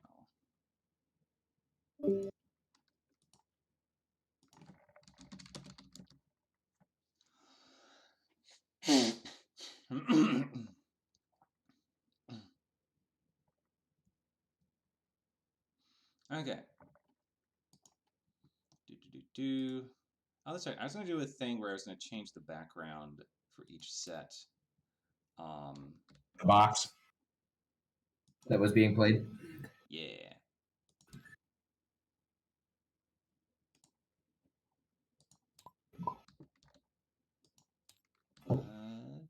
We want the worst takes it all for this one, because this is Captain Hook.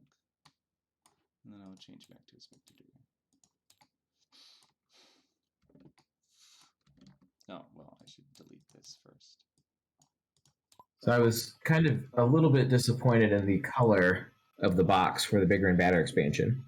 Oh, yeah? Because I had been calling the Evil Comes Prepared box the orange box. And now I have a brighter orange box for bigger and badder. Well, so now it's like the ochre box.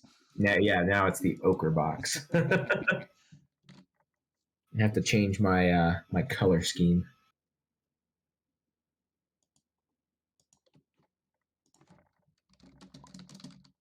Yeah, having the villain melee like we have it set up here, it's interesting to see like it's like you sign up for a whole lot of villains, but it's like, okay, which is your favorite? Which would you prefer to play?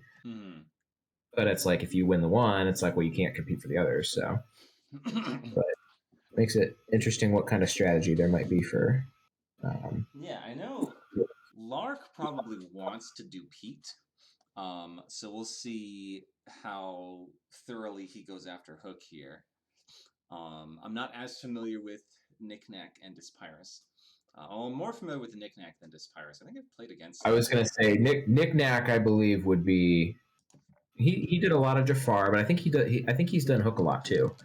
So I think he would be comfortable doing Hook for this tournament.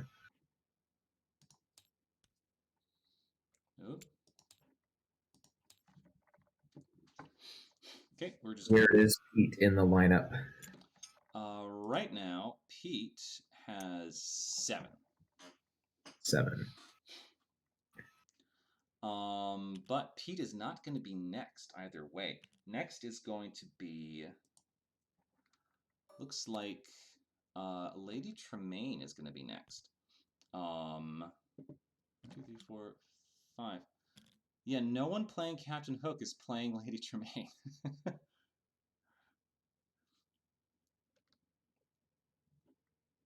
And then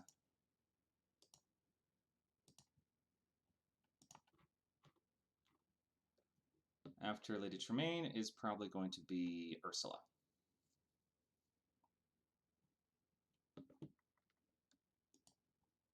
So quite a few of the original box not getting as high of selections. Except for Prince John, who apparently Except for everyone Prince wants John. to play Prince John. Everybody wanted Prince John. Oh yeah, I gotta get them taxes. I see Wacko in the chat. Wacko RJG2, you are definitely gonna be in the match after this. We are gonna be doing Lady Tremaine next. Unless wait, are any of these people in Ursula? Ursula's Metacross. Probably not. I know I had signed up for that one too. I think. Yeah, none Jim of the Captain Hookers are doing Ursula. Yeah, it's going to be Lady Tremaine, then Ursula. This is absolutely going to happen.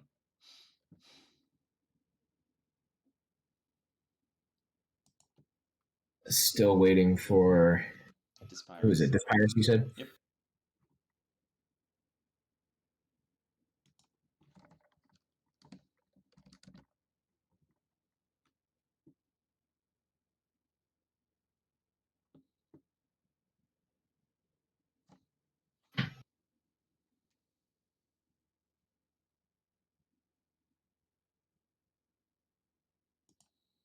Okay. So we had a really long Lotso game, a really short Queen of Hearts game. What are you thinking for this Captain Hook game? This one will probably really depend on, obviously, as most Hooks games do, when the map comes out. So I think if one of them unlocks it pretty early, they'll definitely have a leg up there. But it could be another one where if they both unlock it early and the board can get kind of covered with taunts and other things. So I don't know. It's always interesting when you're predicting against mirror matches. So, but I would think it would be a little more on the shorter side. I don't think it'll be a Lotso length game, but I could be wrong.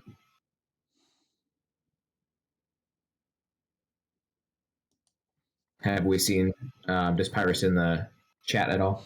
In the I don't chat, have. yes, a little bit. Okay, all right. They say they've found the game. They just need to hop in. Cool.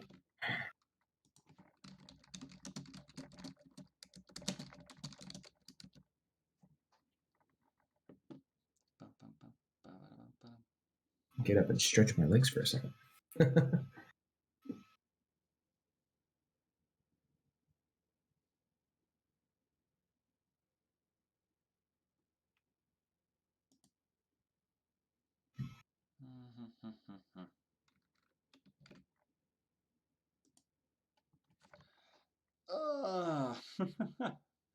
Wacko is not liking the Hook mirror match.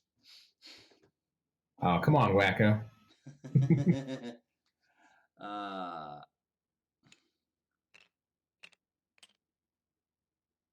I think yeah. I'm a bit disappointed we're not going to see another 6-player Ursula match.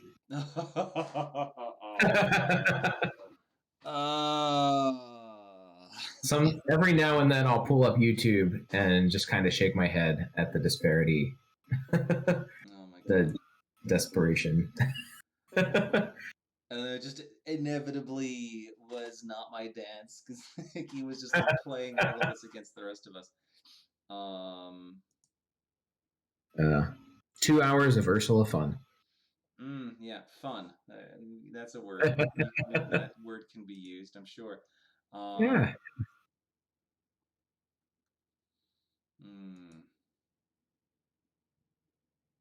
Spire seems to be typing something.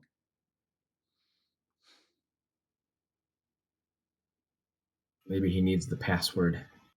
I posted the password. I figured maybe it was like farther up, hadn't scrolled up and couldn't find it in there. I reposted it. Oh, you reposted it. I see. Well, that can't be that. All right, Despirus is forfeiting because they're not home and the internet won't let them join. We're going to go ahead and start then. Okay.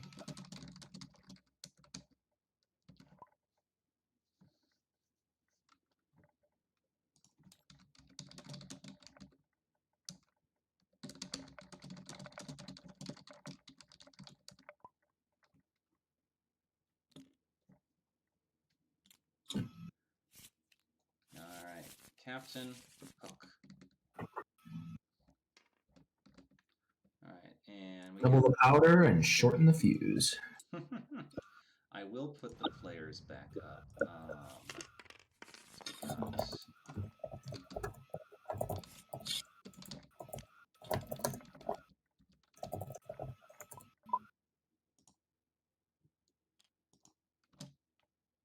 Oh, not Kinknack.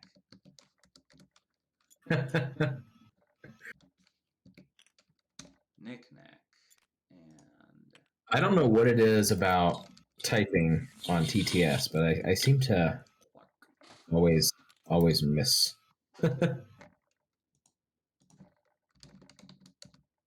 letters. All right, we I are know Lark plays away. At least with Pete. Discarding the whole hand. Oh my Ooh, God, turn just... one TikTok. Oh my god. Oh, that hurts. Do we see turn one Ingenious Device? Move TikTok away from that location. That is like the worst first turn fate you can get, I think, in my opinion.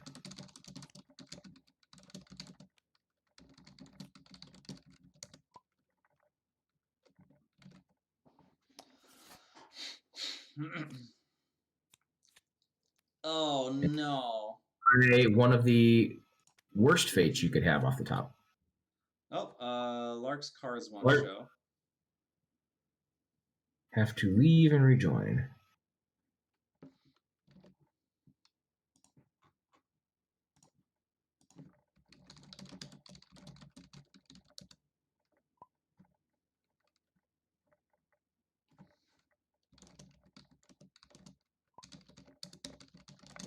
And we're back. Oh, he do see Starkey, though. That is beneficial. Yes. That opens that back up, and there is no way to move Captain Hook's heroes for a fater.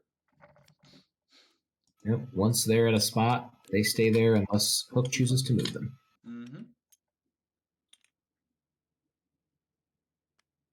In game 3, oh, we have the Ingenious Device, too.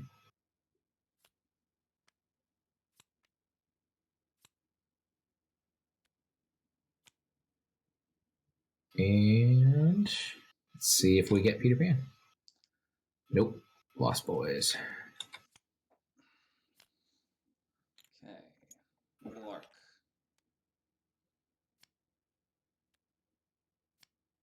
Ooh, gonna give a scare. Discard. Yeah, to go past your own TikTok. Ugh.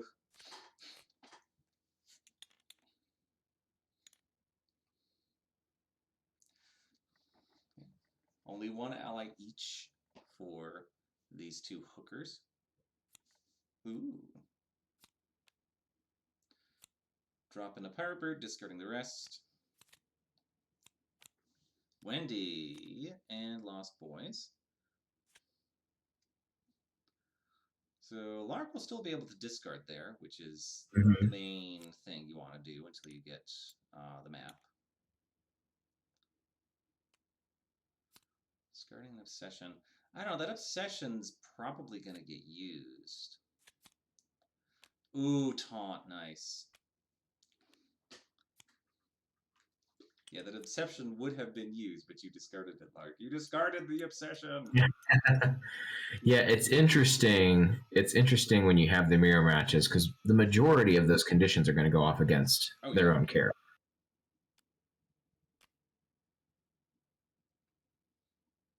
Oh my god, just waiting for the Yzma mirror match where they're all just not wanting to kill their kids because of the other person's ferocity. Who is going to kill the kids first?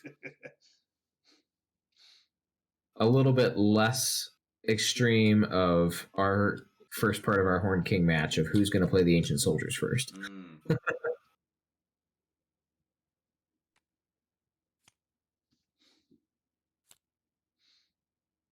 Looking at these top two. Ooh, we're putting them back. Now, this could be a bluff, but I don't think it is.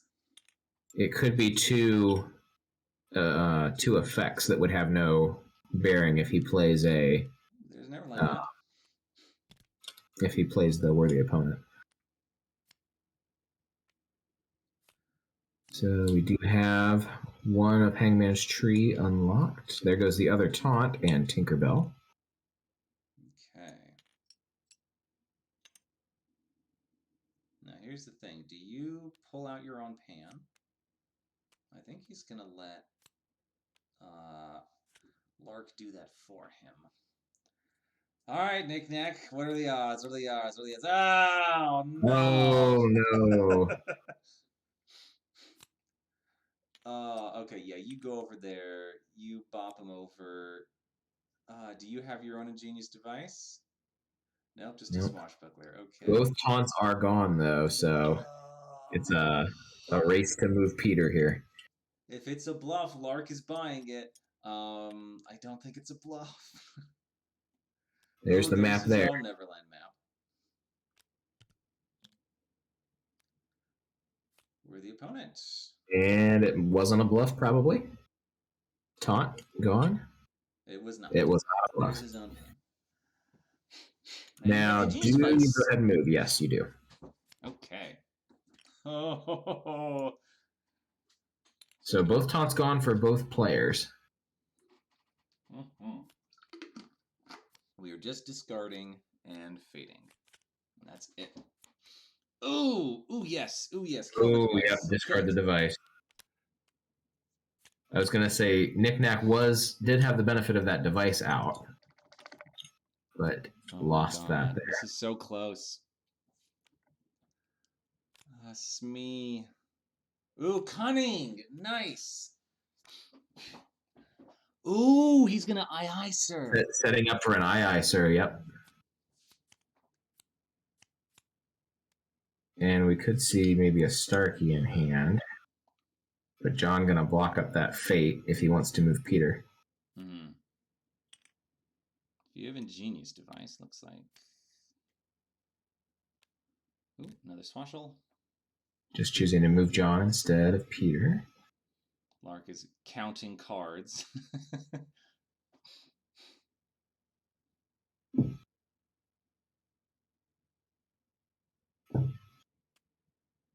Ooh. Changing our mind. Instead. Okay. And not fading. Okay.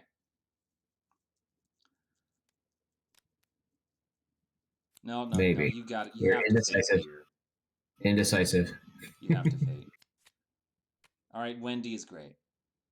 Yep, Wendy's good. All right. So passing the turn to Nick Nack here. Mm-hmm. Yeah. Yeah, that was a clutch getting rid of the ingenious device on the previous fate. Very much so. Had the cannon stacked with the ingenious device. Discarding. Chuck. And fading. And pixie dust. On pan. He can fly. He can fly. Is it late enough for me to start singing? There's a cunning. Ooh. Oh, no, not getting Smee. That's right. He's not there yet. 4. He's not a 4.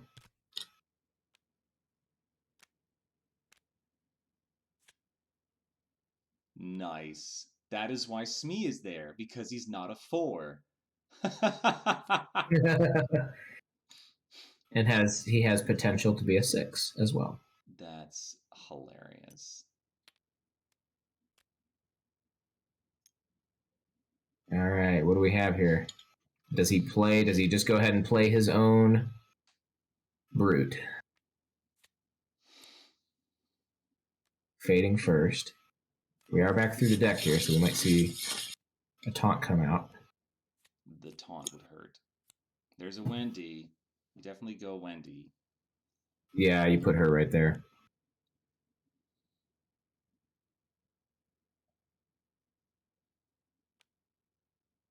And we go ahead and play the pirate brute. Yeah, I think you get Lark We've got needs to 10 go strength. Hand move Wendy, because you can move Pan whenever you want.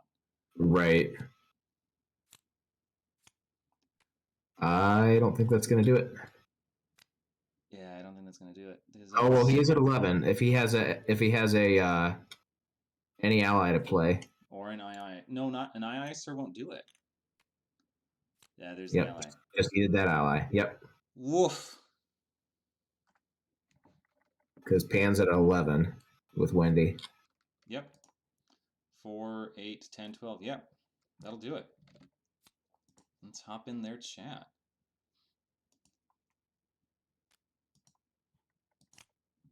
And wanted me to win. So, no, I'm just kidding. That was great play, though. That was fantastic hook play. Like, saving Smee at Skull Rock so he wouldn't trigger Cunning.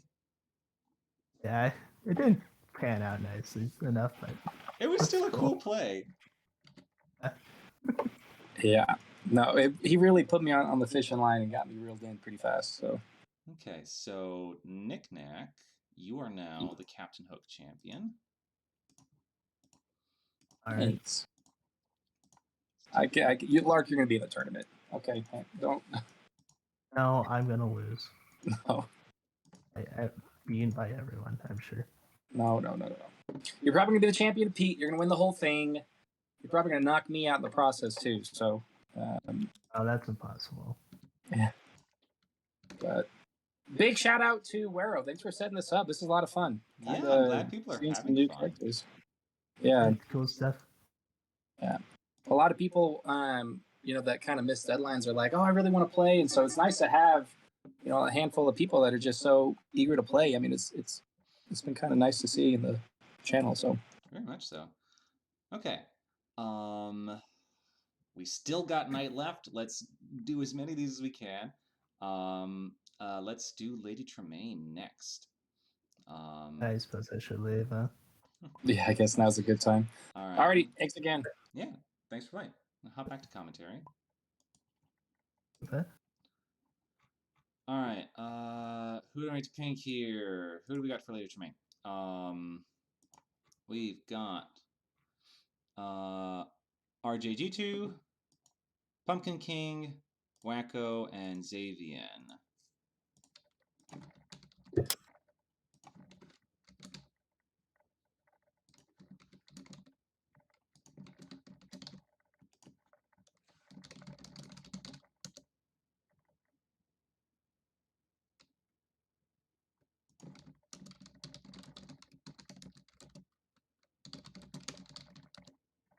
This is going to be our first 4-player game.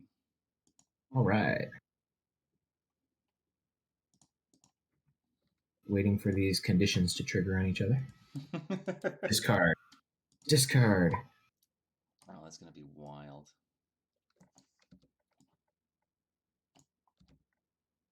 Although we do have a essentially worthless condition. Locked up. Yeah, locked up is... Locked up will not be popping off. No, it will not.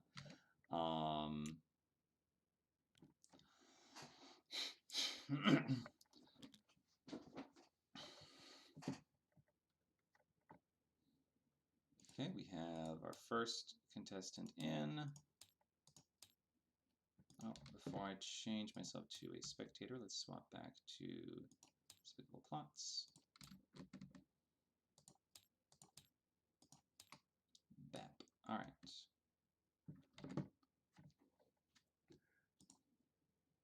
Okay, Xavian, Pumpkin King, if you're around, please hop in for Lady Tremaine.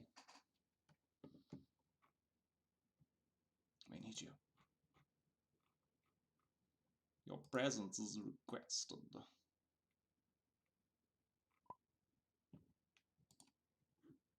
There's Wacko. Mm-hmm. Pumpkin King. He's overseas, isn't he? I believe he's overseas. I am not sure. Give him a couple minutes. Xavian, I am unsure. If they don't show, this will be a twofer.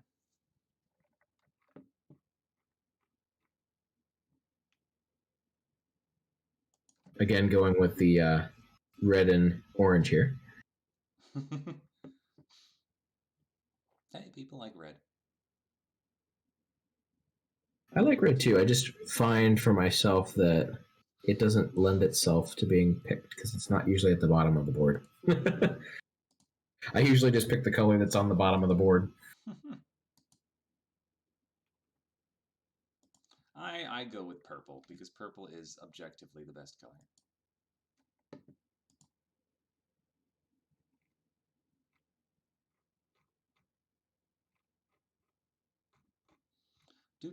Chat, how are you doing? How are you doing, chat? Chat. Oh, Pumpkin King said he couldn't make it. Okay. Xavian, you got a couple minutes. Are you here? Oh, that's right. Pumpkin King did say, there's just been so many things.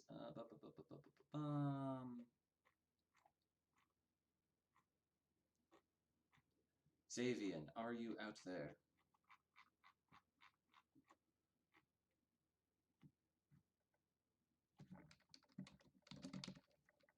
Xavian is currently offline. I don't know if I've ever played with Xavian. What? I said I don't think I've ever played with Xavian. I'm not familiar with him. I'm pretty sure I played Xavian in the league. I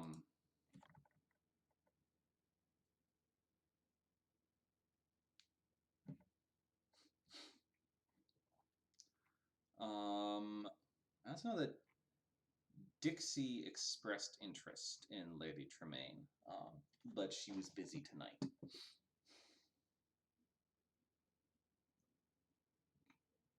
Okay, so let's take one last final look right here. Doing Lady Tremaine now. And then next will be Ursula. Ursula.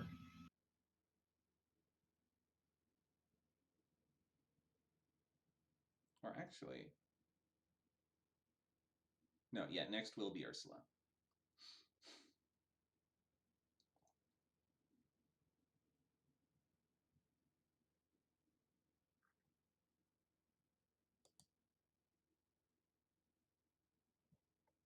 I think is the only others. Or wait, no. Okay. If Wacko wins as Lady Tremaine, Jafar will be next. If RJG2 wins as Lady Tremaine, Ursula will be next. Interesting. Jafar's been whittled down that much, huh? Yeah. He has been. All right. I'm going to say let's go. We've waited long enough.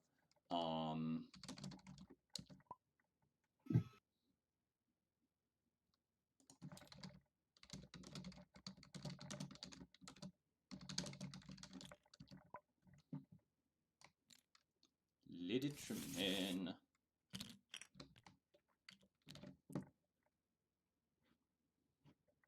Let's boop.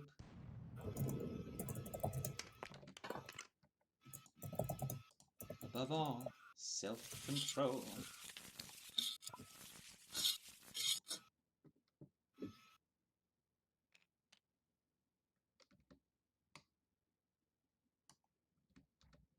They're playing real close to the bottom of the table here.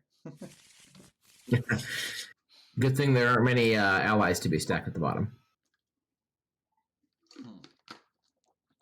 I would like to try to get through 7 of these, if possible.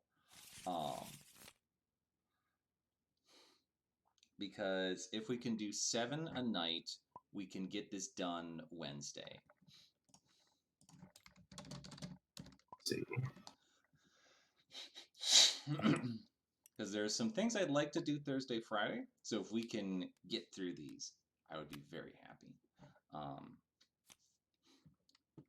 right, we are starting off with a vicious practical Starting off with jokes. some jokes.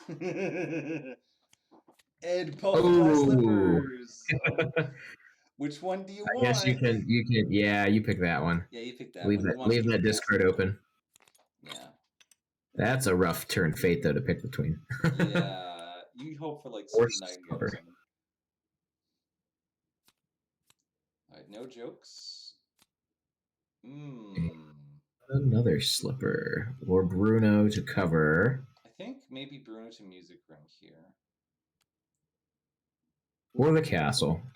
It's always good to cover up that that discard there. Definitely. Lady Tremaine likes to fish for cards. And one more thing. There is one more thing. And this is why you fate before you discard when you're playing against Lady Tremaine. Yeah, it's another. We're talking about some of the conditions for the new characters, and that's kind of another thing. You've got to kind of weigh your options and which actions you want to do before fading to play around some of those conditions. Indeed.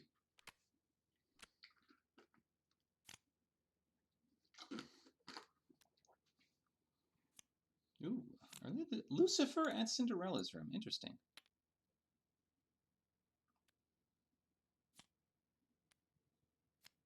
And just chuck.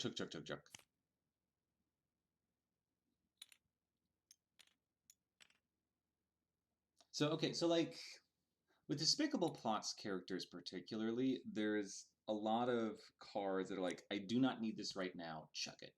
Whereas with, like, say, Perfectly Wretched, every card is useful basically all the time, so it's kind of hard to be like, what do I pick? And I think that's why people have a hard time with PW villains, is because it's less obvious what you should be looking for. And what you should hold on to. Right. Yeah.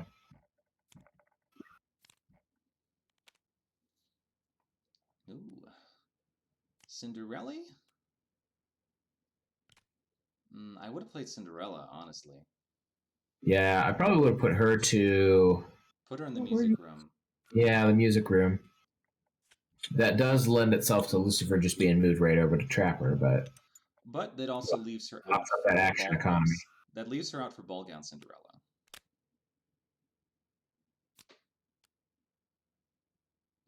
And one more thing. So much discarding.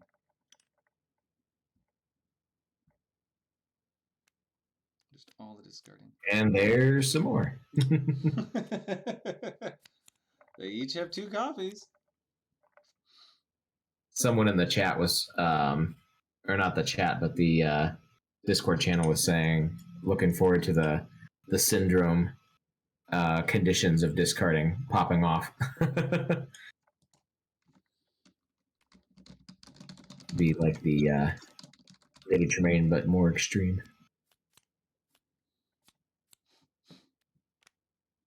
A dead fate. We did get a response from Xavian, who can't play right now.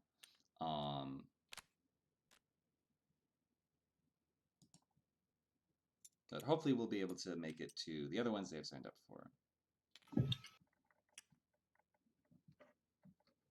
Ooh, and we have another vicious practical jokes. Oh, yeah, you picked Ball Guns because she can't even be played. Yeah. Oh my god. So if Cinderella had been out, that would have been a choice. Yeah, this is why you should have played Cinderella.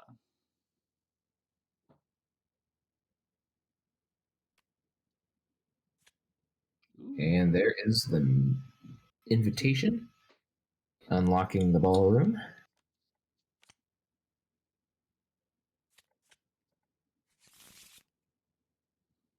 Pulling out the prince. I'm getting rid of that lock token.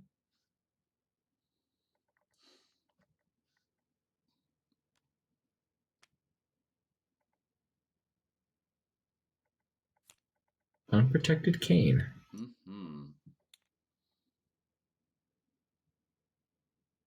Choosing not to fate. There's wedding bells. Discarding.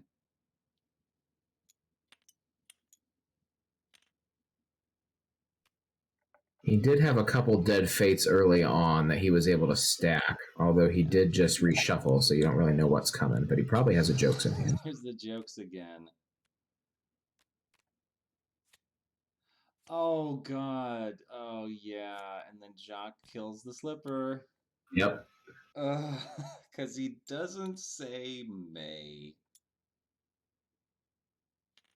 He doesn't say May. Does not. I did notice that they had changed the Tinkerbell, which I didn't realize Tinkerbell had changed from a May to a must. Yeah, so originally Tinkerbell did not say May.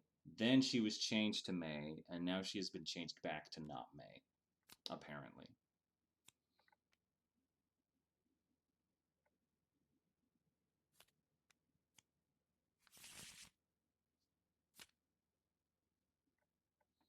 All right, we have never going back on our words here. Setting up our next two fates.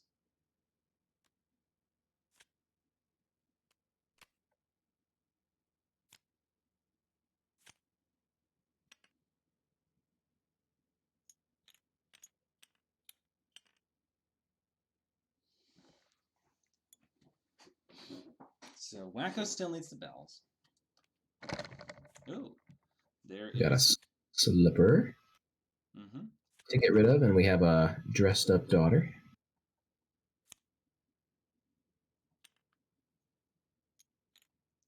Wacko just needs the bells. We need an invitation on RJ's side plus a daughter.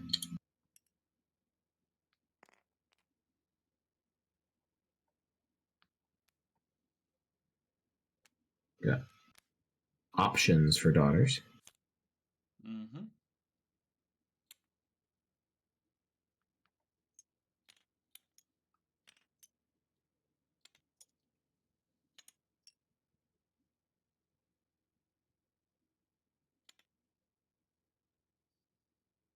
Decisions. It's always the case. Where is Do Wacko you gonna go? play the unprotected wedding bells? Yeah, I think Cinderella's room is where you need to go. Music room, because RJ doesn't even have the ballroom unlocked yet. It still needs the ball gown versions. Gotta choose to fate first here.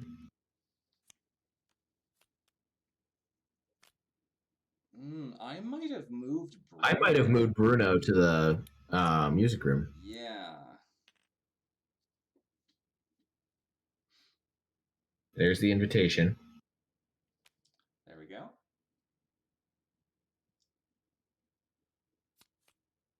Because we could see, if he has Anastasia, we could see the ball gown version come out here too.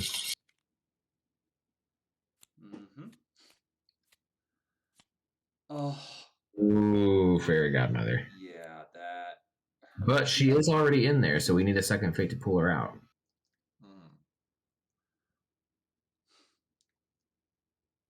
So if he has the bells in hand, this would just be game.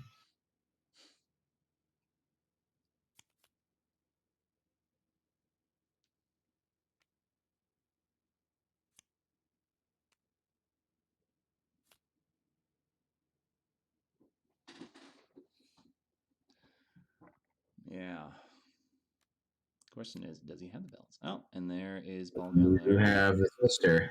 So this is. And there's the bells. Oh, close. Wow. That was a close game. That was close. All right, let's. He didn't have a jokes to protect either, so. Nope. If he had gotten a Sweet Nightingale, I think that would have been game for RJ. Yeah, let's check in with them. They were all in there. This is just awful timing. Oh, he's one of them. Wero, we gave you a quick game. Yeah, you did, and you were both doing really well. Like RJ, you were a turn away. Yeah. Again! Again. Queen of Hearts match and this one. What do you got left, RJ? A lot, because I knew that I wasn't going to be playing after this for a while, so I picked it 10. Oh, nice. But this one's has a special meaning because it's my wife's favorite. She kicks my butt all the time when she plays LT. She rarely plays Villainous, so anytime that I can get her to play, for me, it's always a blessing. What was next up on your Fate deck there, RJ? He had a vicious practical joke. You had the practical joke. I had so yeah. jokes, so I would have done Bibbity. Yep, would have been game there. Yep. So it is what it is. Yeah, if you'd gotten the Sweet Nightingale instead of. I know. I was like, holy crap! How did I not get one Sweet Nightingale? Yeah. I was kind of lucky with that. I put that it had like 4 dead fates at the top. Yeah, it didn't matter which sister you moved, Wacko, because I had them both. So I was Oh, like, you had them both? Okay. Had them both in that one hand before you faded me. I was like, it doesn't matter which one he moves. Oh, I didn't So realize. I was happy you picked Drizella because I love Anastasia way more. She's my girl. Really? Why Anastasia? That's what happened. That's who almost marries the prince in Cinderella 3.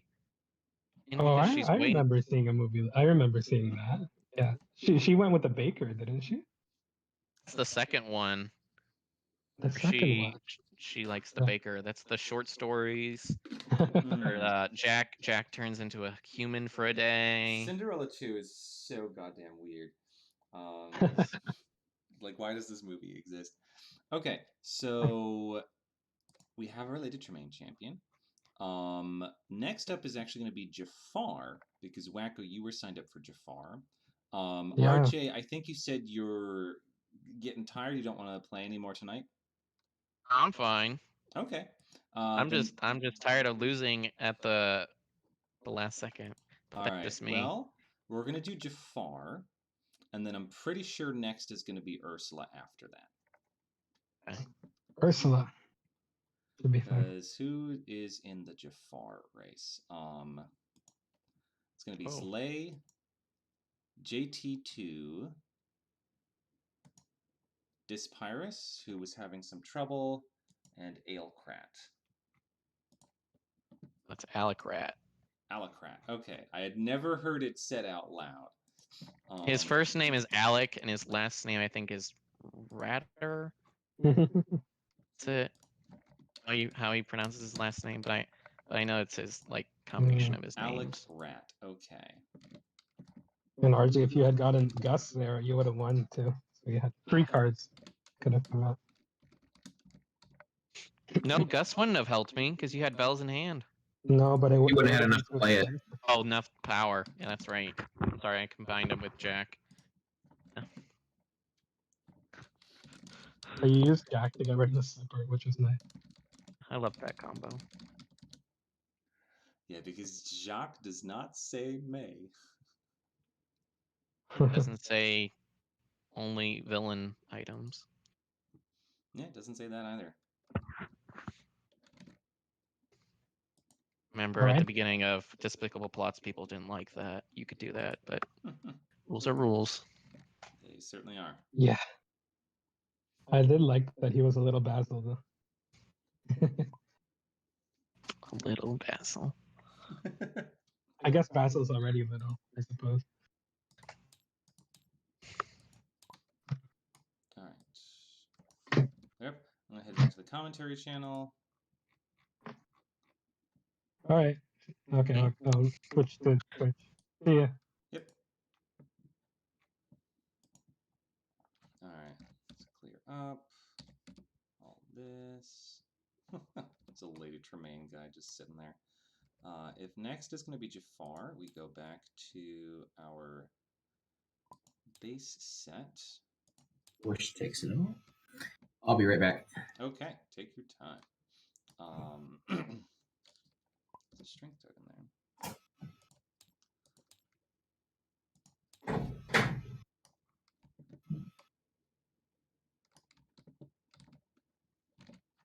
Zlay.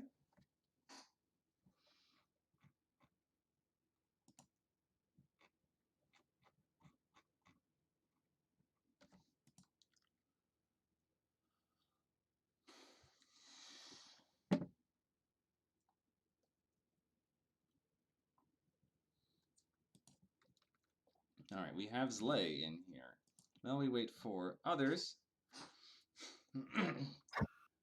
How is chat doing here? How are y'all doing?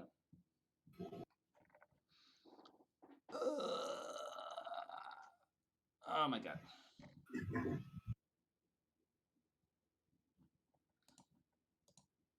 Change these up.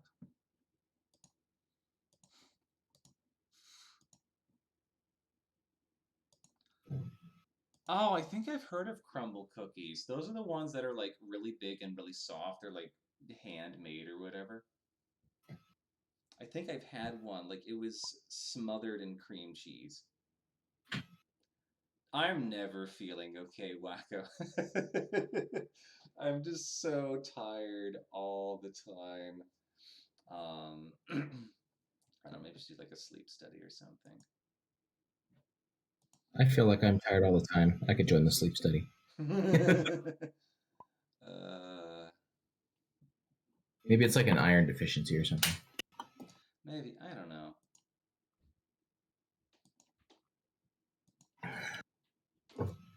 Find out. Well, currently we just have Zlay in the room. I thought we had somebody else. I thought I saw one. Dispyrus was having some trouble connecting.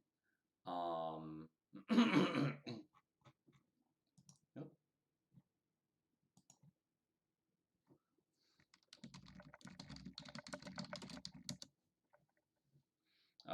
Lark also figured out the issue with the timer. Apparently it was in hourglass mode instead of timer mode. Weird. Interesting. Didn't know it had different modes. Yeah, it's weird that it was... Hourglass like randomly change the time that pops up or whatever, or... I'm curious what hourglass mode actually does. Oh, I think it just keeps the time it currently is. All right, JT2Wo is hopping in. While JT2Wo is hopping in, I need to empty my bladder. It's been a little while. I'm going to be right back. Feel free to natter or be awkwardly silent. I'll be back in a couple minutes. We'll see. I may be awkwardly silent. I don't have access to the chat. I don't have chat pulled up, so it's hard to ask chat what's going on here.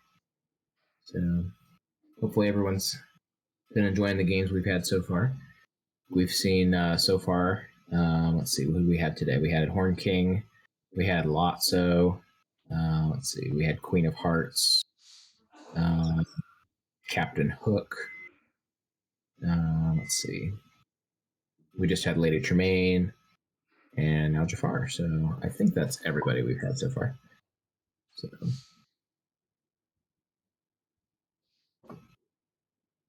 got JT2 hopping in here.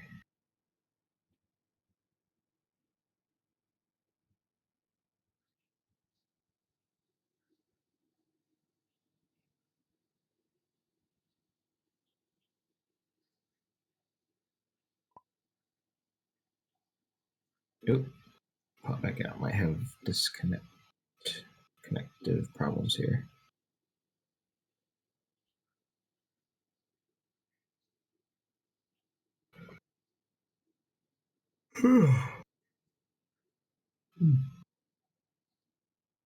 Talking about always being tired, and there I go yawning.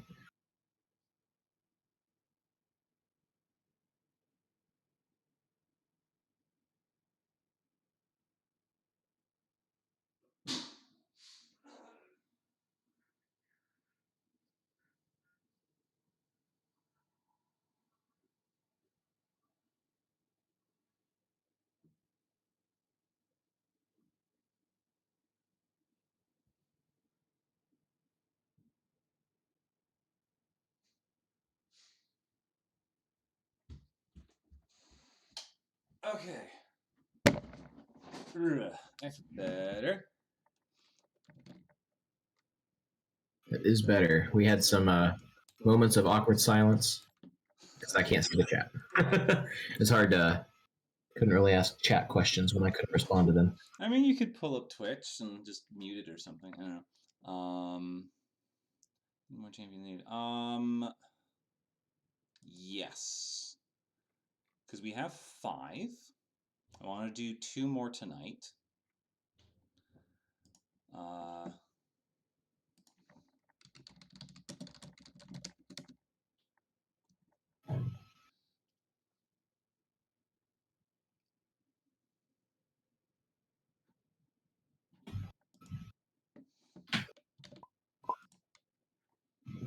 Okay, J2 is in.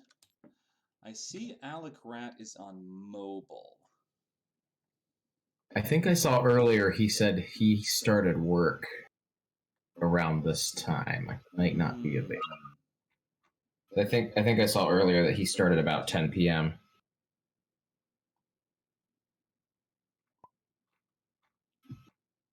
Okay. It looks like JT2 has been popping in and off and on. He might be having connectivity problems too. Okay. Oh, Alec Rat is coming now. Oh, all right.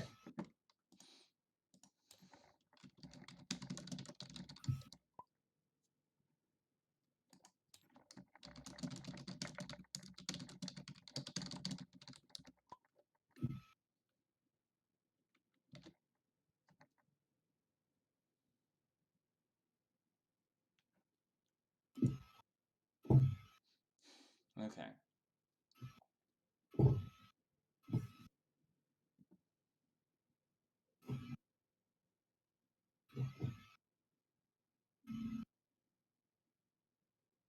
How far down have we whittled some of the upper characters? Well, Radigan now has more than Prince John, but Radigan is still at 10. How much is PJ down to? 9. Okay. So one thing is that one player signed up for 19 villains, but is apparently in the wrong time zone. Yeah, I saw a little bit of that. I was like,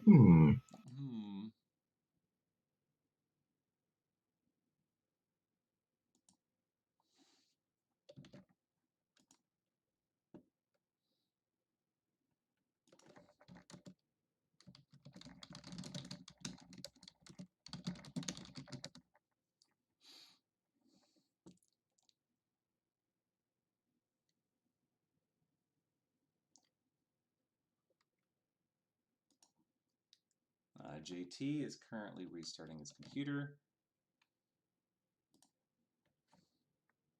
10 rats. Hopefully we don't have 10 Radigans. So RJG2 is signed up for Radigan.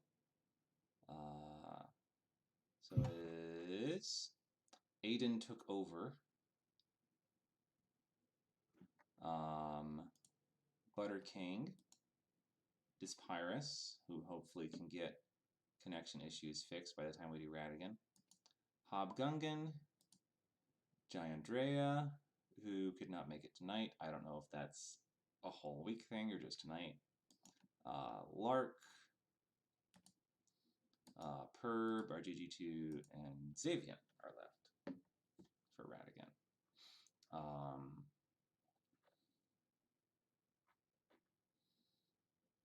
Should be some whittling there. Now there was one person who only signed up for Pete. only one choice. It's gotta be Pete. Yeah, there was Asia Horizon. We're rooting for you. You're gonna have to get through Lark.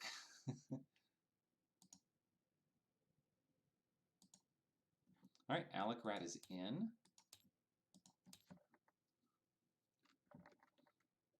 So we're just waiting on JT. You said he was restarting a computer, right? Yep. So we'll give him another couple minutes.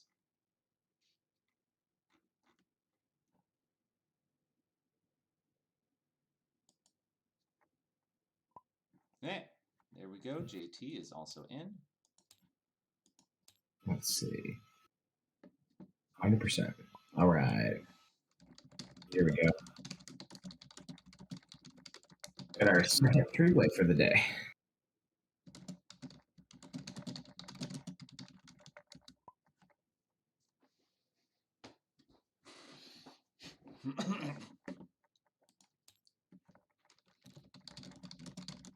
Ready for some Jafar deceiving himself.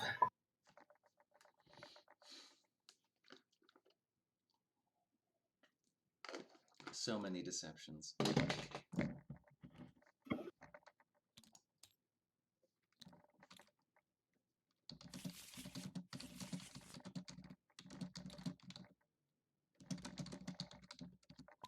Question is, will they try to avoid manipulation into deception?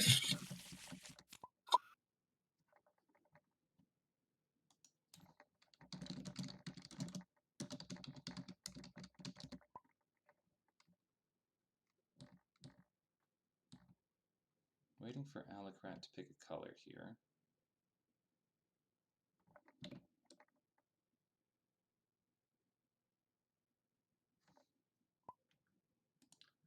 There we go.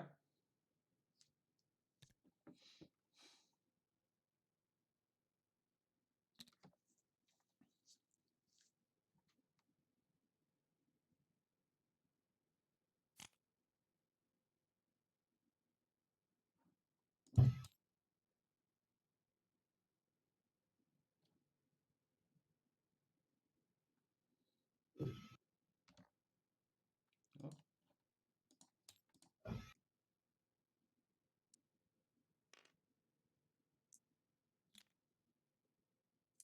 Let's see where the dice goes.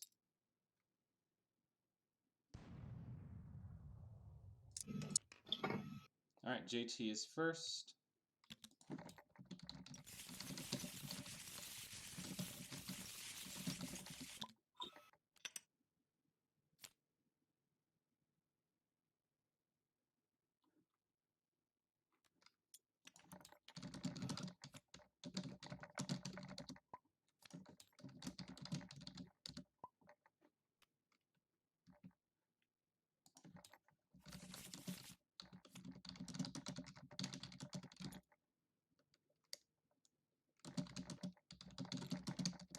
Okay, they are getting started.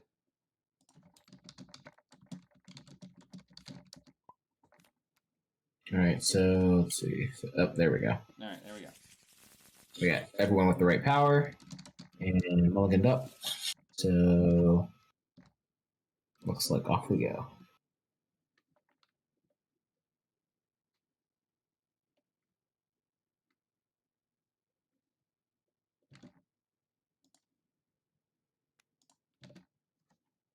Gonna do some scrying. Presumably looking for an item. Occasionally you see Jafars look for allies, and then you just wince as they skip over the lamp for the pendant. Yeah, it's like you almost want to have like one of those in hand if you're going to try that, or like Gazim in hand that you can like sacrifice to pull that item right back. Ooh, there goes a hypnotize. Oh, that. He did. There's the pendant. Get that one though.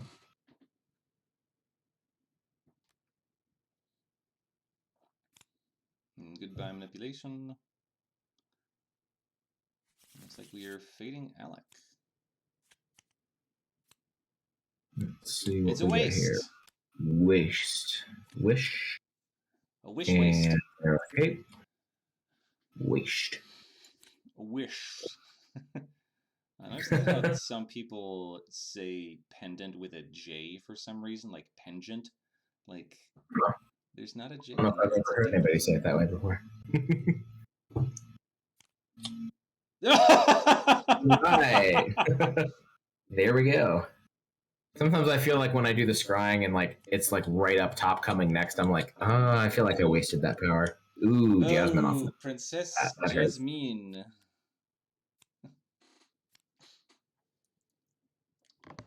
Okay, does Alec have an opening hand scare repentant? It'd be funny.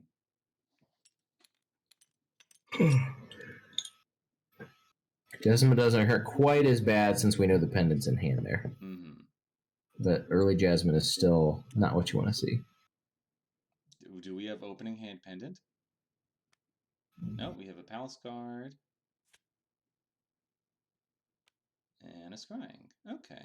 All right, here comes the pendant. Let's see. Yeah, I would not have played the scrying for. Oh, well, there's magic A lamp. lamp.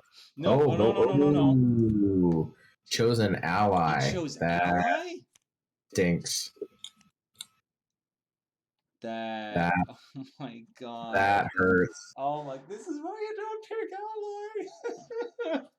Oh no. Oh my god. That has to be. That's a tough thing to swallow. And then JT is only going to drop to 4 because of Jasmine. Mm-hmm. Yeah, so now, because Gazim can only get one of those items back for you, you're going to have to hope for a manipulation to go off. I'm going to turn on turns here. It needs to be red, orange, pink.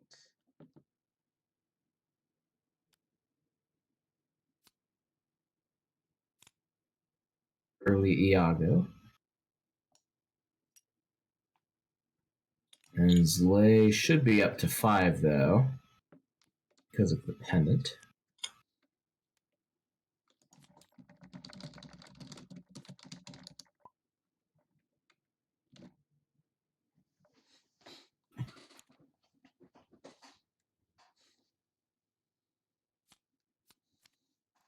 All right, Zlay getting faded. And it's Raja. Yeah, I think at this point, as Alacrat, you just try to discard as much as possible. Which, unfortunately, Jafar only has 1 discard spot. Might need to get to a scrying to shuffle through some more of that deck. Yeah, at least not until you get to your Cave of Wonders.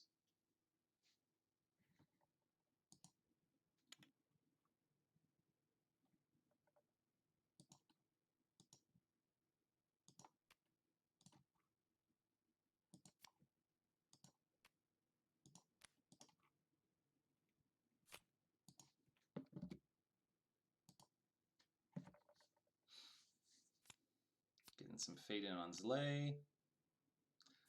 There. Oh, carpet! That's what you want to see. You want to see carpet.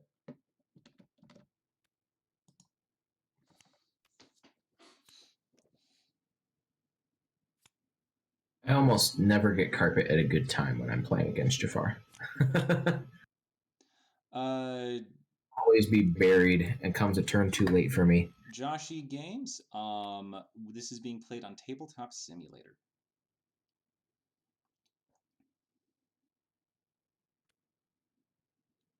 Give the bird a sword.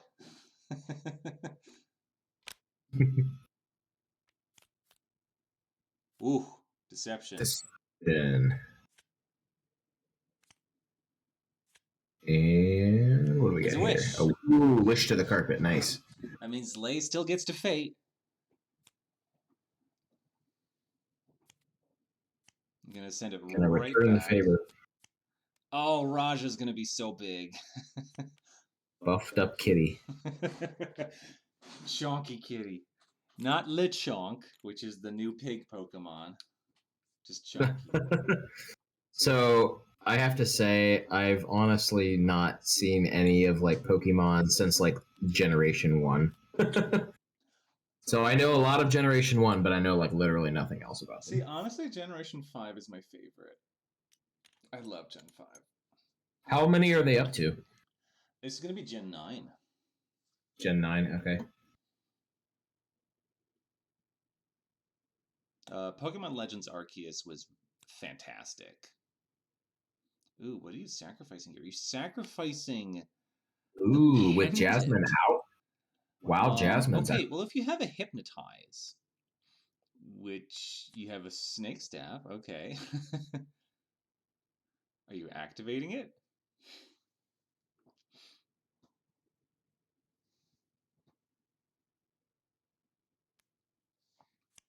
One Jafar is rich. Yeah, Alacrat has a lot of power, nothing to do with it, because both of his effects are in the discard pile. Alacrat needs to get manipulation. Yeah. The question is, are the others going to play enough allies for him to get it? Well, if you hypnotize enough things, they count as allies. Right.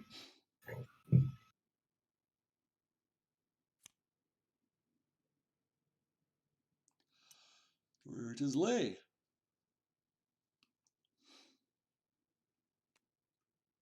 We're hypnotizing the carpet. That's 2 allies. Yep.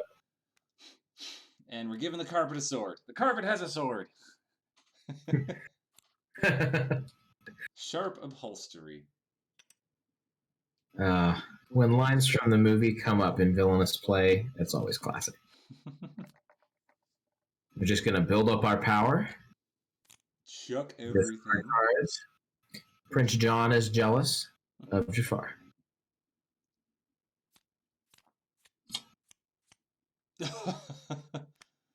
Okay, well, at least losing carpet means you don't lose Iago. Mm-hmm. And I think we had seen was Lay's deck the one that we saw at least one of the narrow escapes go by at the beginning. I think I could be wrong. Could have been the other one. No, I think it was Alacrat's. Was it Alacrat's? Okay. Yeah. I couldn't remember who had a narrow escape go by already. Okay. Drawing up only to 4 because you got rid of your We have restarted the game timer instead of the little timer. Ooh, do we see? Oh, no, there's not enough power for Magic Lamp. Are we discarding our entire hand? Ooh, discarding the hand.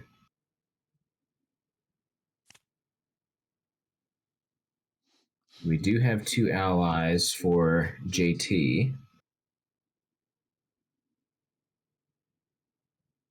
I mean, we're not really focused on the game timer because we're going to go until someone wins. Right. I just think somebody accidentally flipped it instead of flipping the other. Yeah, it's possible. We've got, like, the turn indicators now.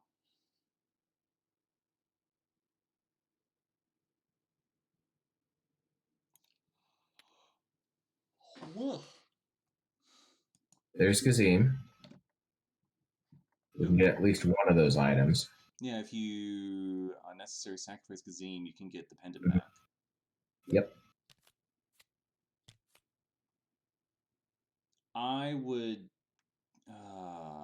knock out probably the Palace. Yeah, Maybe I would probably knock out Jasmine. Yeah.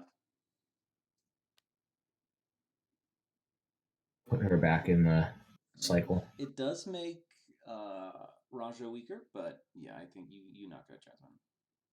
Alternatively, you could steal a Snake Staff. You could take the Snake Staff.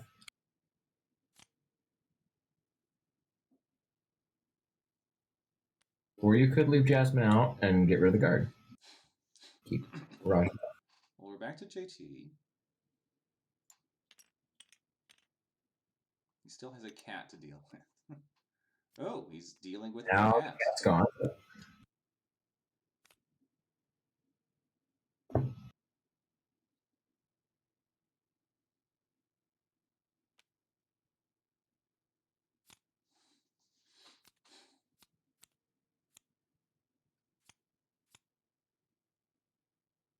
You just pulled back out.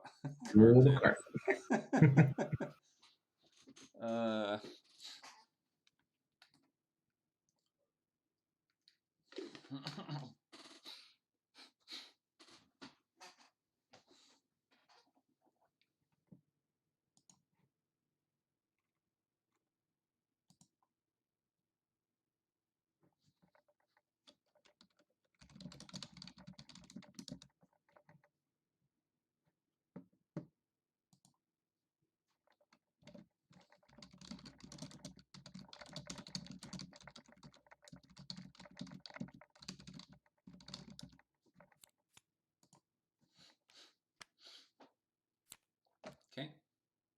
Pulling out Genie. Interesting. I would have replayed Carpet. I would have as well. Yeah. Well, it is Lay's turn.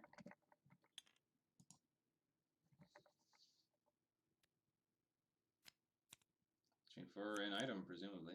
There goes the sacrifices. As an hourglass. Yeah. Although that will slow down a little bit. I think we saw both Sorcerer's Powers get discarded, so there's no way to bump Genie off of that. 5 cards left, so if you go to Streets of Agrabah next turn, you're guaranteed to get Magic Lamp. Mm-hmm. Choke.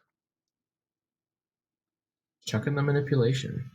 I guess at the end of the deck, since you're gonna have to draw again, you may as well, but yeah. Didn't have a card to get rid of Gazim either. Yeah, it basically means that like you are gonna have to just start all over again. Here comes the carpet.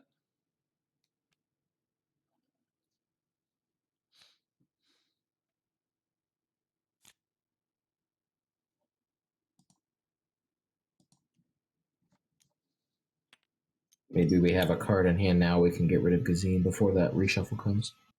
Perhaps. I don't remember how many necessary sacrifices he's gone through. I have not been keeping track. What is JT going to do? JT is at the Oasis. He's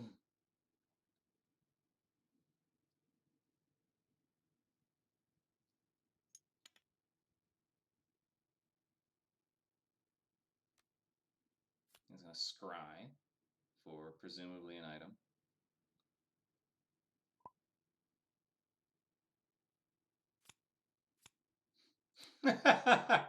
Yeah, everyone's favorite item.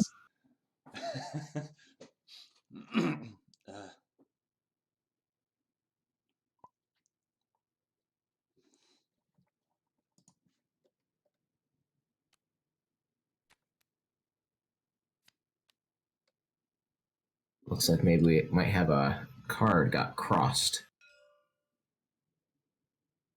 Somebody's card slipped into another hand, I think. Yeah, Zlay has 6 right now. I think he messaged over to ask which card it was. Let's see.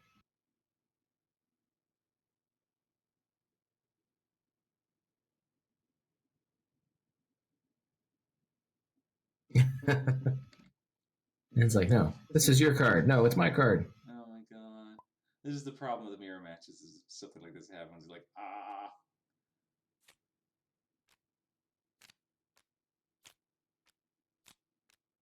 Oh, the extra card seems to have disappeared. Oh.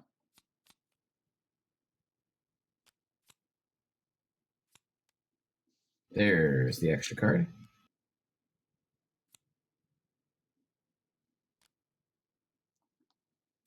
Well, we know Zlay has a deception.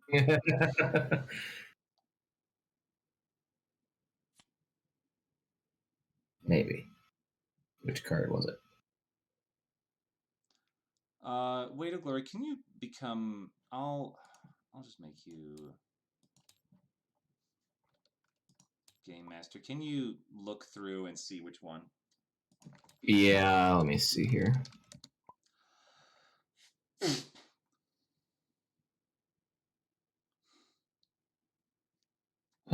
Let's see here. So there's... Which cards am I looking at here? Deception or... So there's a Palace Guard, a Snake Staff, and there's the 13 cards in the discard pile. So how many Giant Hourglasses, how many Deceptions? There should be 2 Giant Hourglasses, 2 Deceptions, right. 3 Palace Guards, 3 Scimitars, 3 Necessary Sacks, and 2 Manipulations. It's not the Hourglass. Let's see.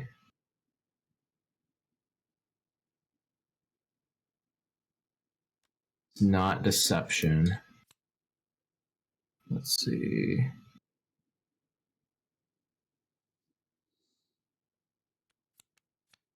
JT thinks it's the Scimitar. Let's see. It's not necessary sacrifice. Let me check the scimitars. Let's see. Let's see. Yeah, it's the scimitar. All right.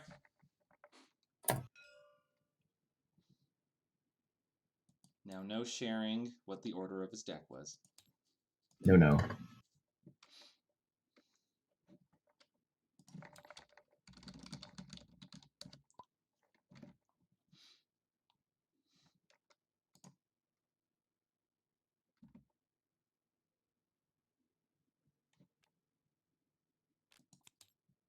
All kinds of excitement with TTS, everybody. And cards falling off the table. There they go.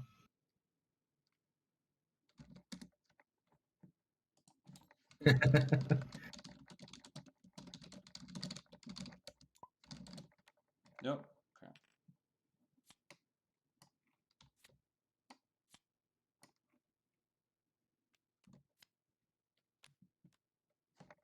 Aladdin taking the pendant. Mm-hmm.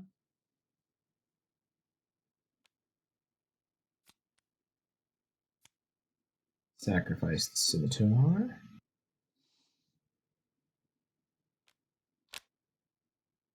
Chuck the hand. Now we should finally see a magic lamp.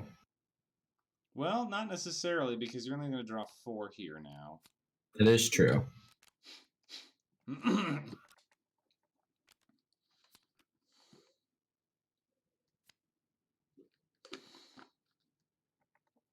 If you want to get rid of the Sultan, you'll have to put the carpet back in. Mm-hmm.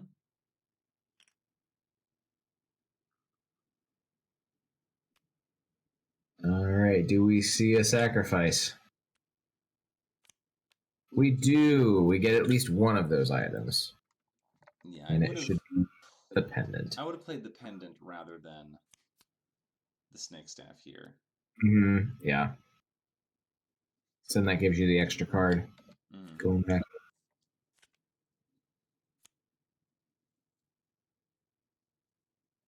We are going to see... Oh, no, not quite.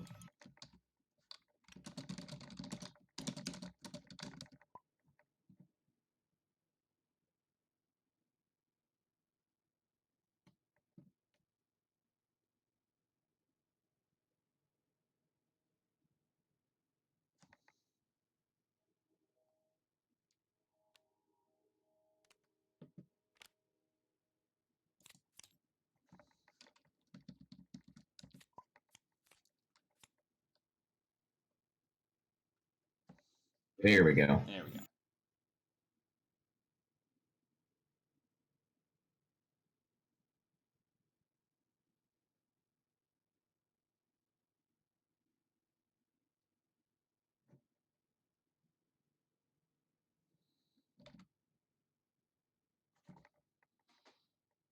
All right.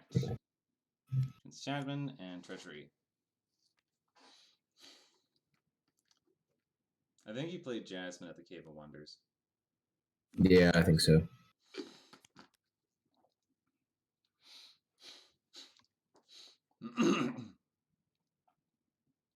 Now, if the magic lamp is not literally the last card in the deck, Slay goes, plays it. Oh my god, is it the last card in the deck?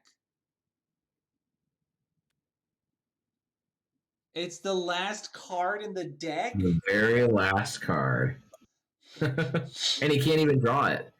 He can't even draw it because of Jasmine. Oh my god. We finally see That's so Unlocking of the Cave of Wonders for Alacrat. Oh man. Oh my god. And we're not gonna be able to pull that lamp back out because we're gonna be drawing a couple cards here. I think. Is that only one card? How many cards are left? Oh, there's only 2 left. Yep, there's 2 left in the deck. Could potentially still hold out for manipulation. Mm-hmm. If he still has one. Yeah, I know he's gone through at least one. I can't remember if both of them gone through or not.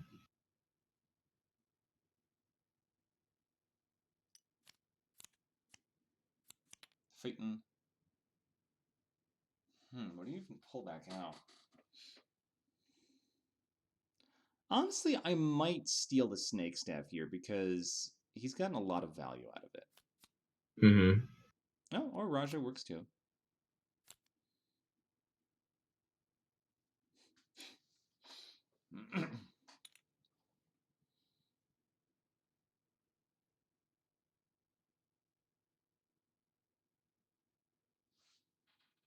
Still no lamps in play.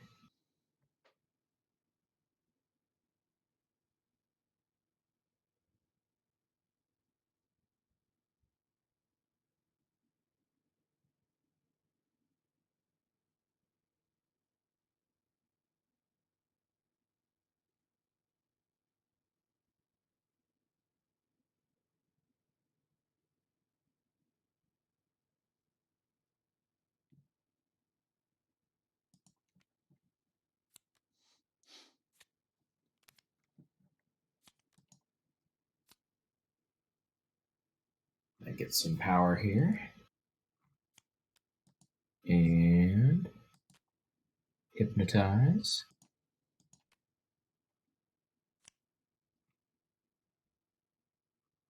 Do we pull it right back? Or did he already pull it back? I'm getting tired. Yeah. Okay, let's... Well, I'm going to check in a little earlier with the Ursula players to see if they can play tonight.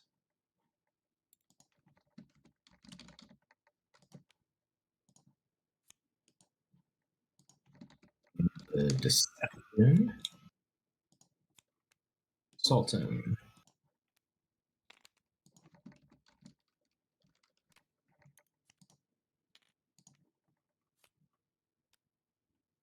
And we will straight away hypnotize Sultan. And return the Fate Favor.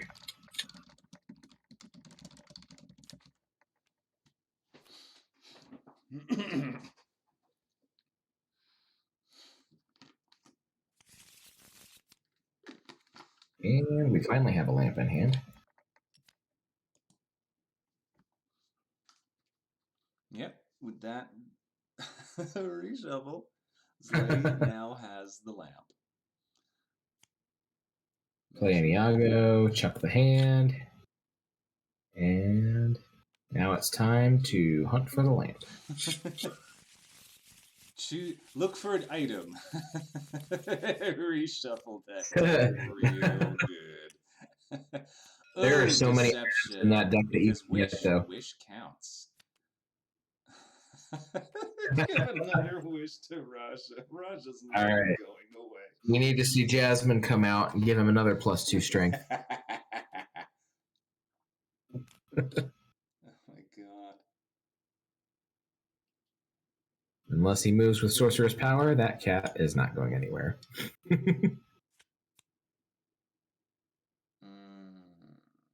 I would put wish on Jasmine. I think so too. There's no point in stealing that hourglass. Yeah, because if Abu is played, then you're kind of handing it to Slay. Aladdin's already sitting with the pendant. Now all Slay has to do is play lamp, move it over. This genie opens up the oasis. And then he can move Iago and hypnotize Genie. And hypnotize Genie, yep. Also, looking ahead a little bit, if you are in here, Hob Gungan, Jim Dandy, Metacross, and RJG2, if you can play Ursula tonight, I would like to.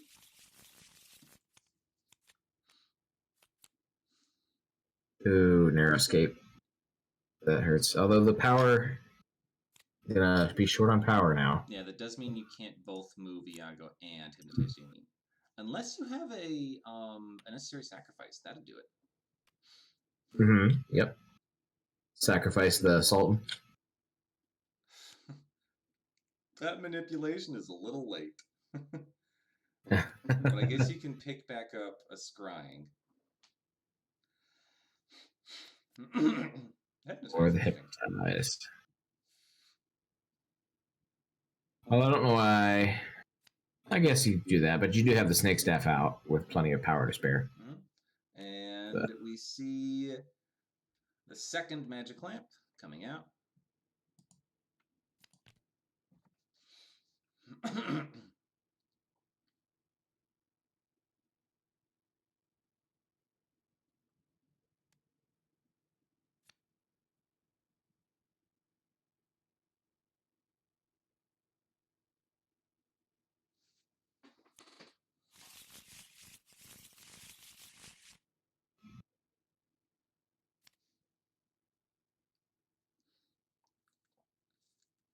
All right, what do we see here from Zlay?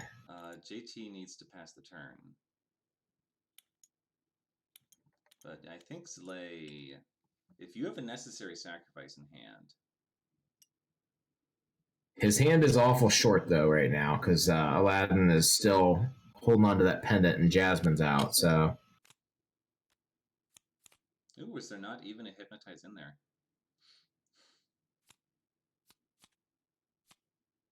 Ooh. Yeah, there's carpet. Carpet.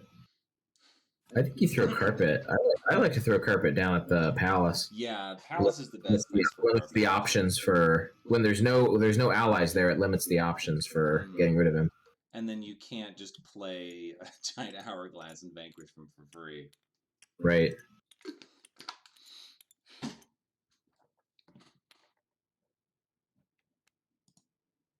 Ooh, we got the lamp pretty early though. Nice. A lot of turnaround there.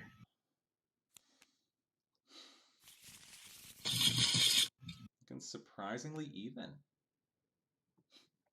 Well, because Allegret was kind of left alone out of pity. Right. He had the power set up and just took it back through his deck. Mm-hmm.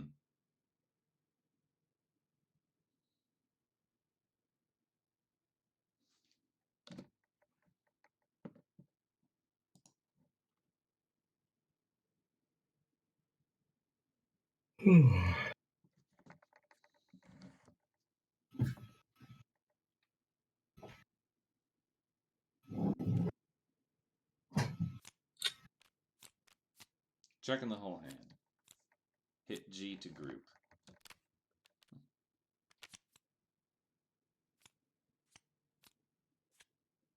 Phaeton's Lay. Yeah, in that both Via, you kill Iago. You get rid of Iago. Yep. That hurts. But if Zlay has manipulation... Pull it right back out. Yeah.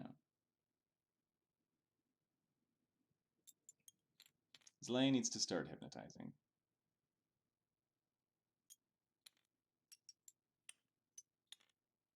Yeah, if he has it. Like I say, that combo of Aladdin with the pendant and Jasmine out is it hurts. But I think that's the way to go. Because now you're just one turn off.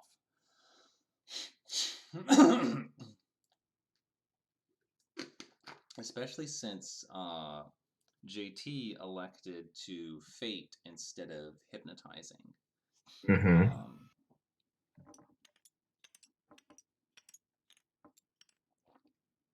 Alec, I would just go over to the Oasis. Go to the Oasis, hypnotize, move the lamp. Because he's looking pretty good right now. Very much. Although, is carpet out? Carpet's out underneath Genie too. Oh, is it? Is carpet? Yeah, carpet is. Yeah, carpet is out. So yeah, you got. Although you've got the snake staff. So could we see? We could see a hypnotized play twice if he had it, because he could have pulled it back with the snake staff and hypnotized them both. If you have a palace guard, you could just vanquish carpet right now.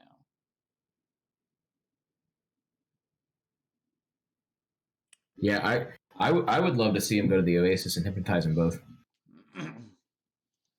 But then you don't get to move the lamp. No. But you have that option for next turn if the palace stays uncovered. Okay, we are hypnotizing carpet. Yep. And playing it again to hypnotize Genie.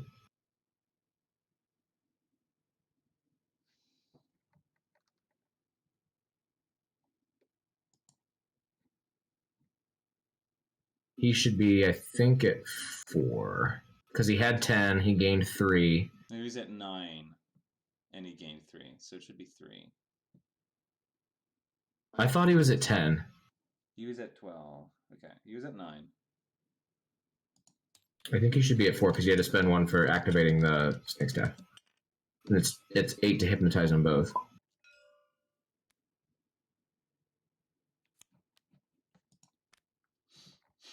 Okay. Moving over the lamp.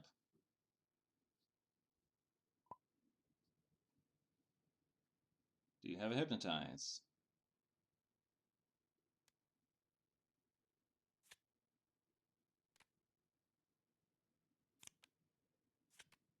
Sacrificing the bird. I would have sacked the Sultan, honestly. I would have too.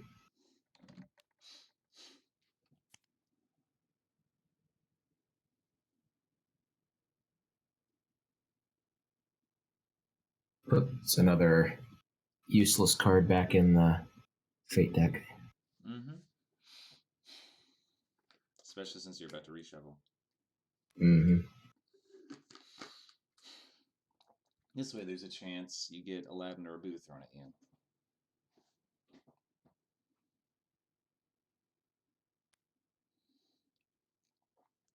I would not scry right now. You need hypnotize.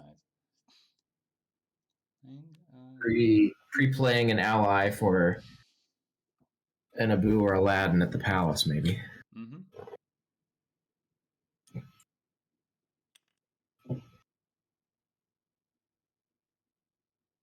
Needing to discard.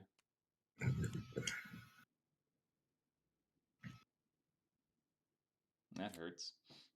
Who are we fating? I think you fade. Yeah. No. I would have faded JT. He's closer.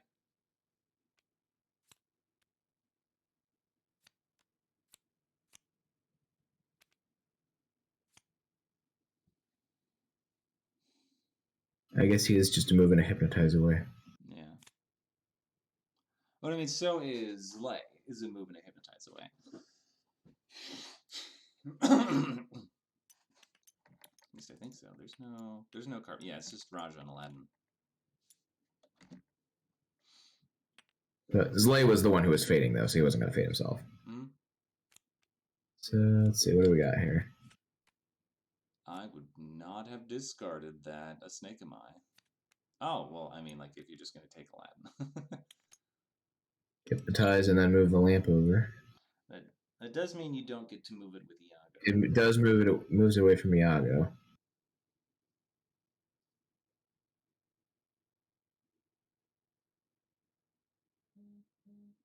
But it does mean Aladdin is no longer a threat.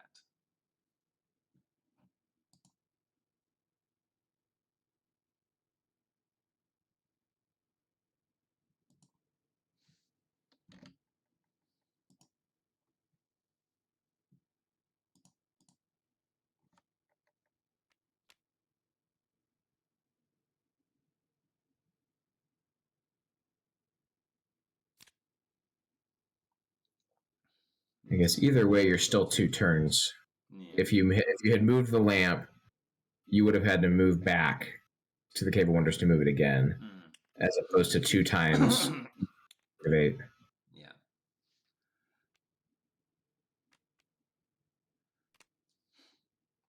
Yeah, interesting. Guard. Still, yep, there we go. There we go.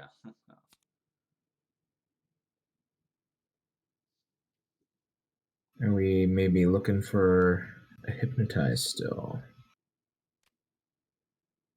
Nope, don't have yes, one. we are.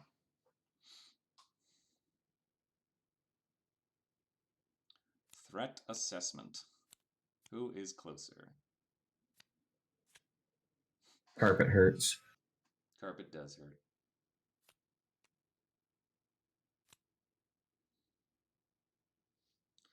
Well, if you somehow draw into 2 hypnotizes.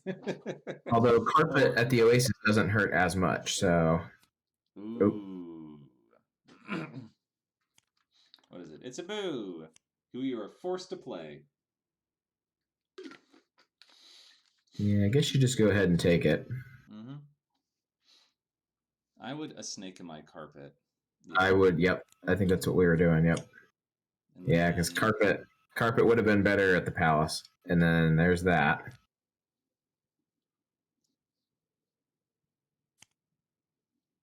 Now Abu is a palace guard away from being vanquished. Mm-hmm. Just need to hypnotize for Genie. Yep.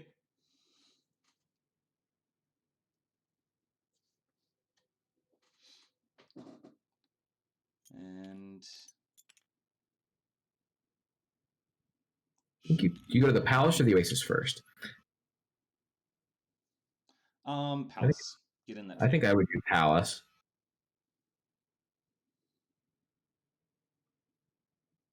Activate, maybe necessary, sack something. Fate. Mm-hmm.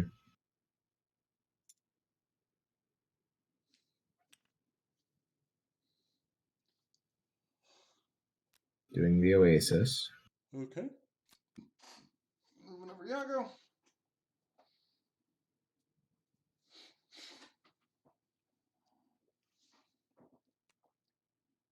Playing a Palace Guard. And passing.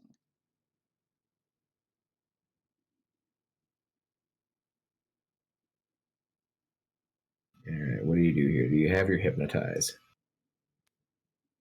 Oh, there's the deception. Deception. And what do we get? Well, yep. Carpet. Not gonna do too much.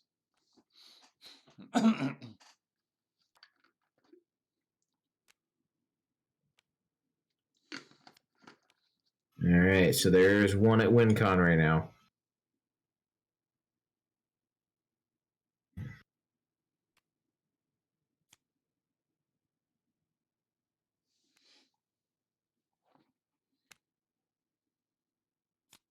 Well, Zlay and Alec both know who to fate.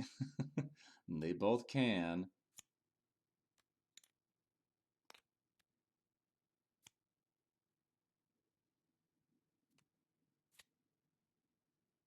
It's a wish. It's a wish. I think at this point you give it to Genie. Yeah. Or Abu. Abu could use it too. Genie or Abu? Should have put it on Abu. Getting a fate. That won't do it. No. You need Abu or Aladdin.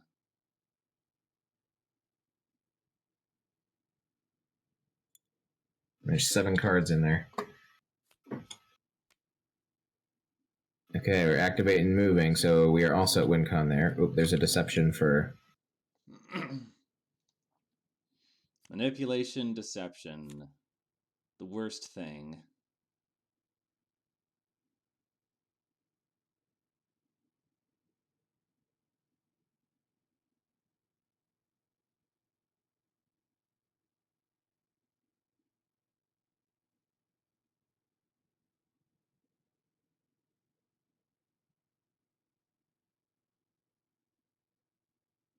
It looks like they're arguing about manipulation, deception.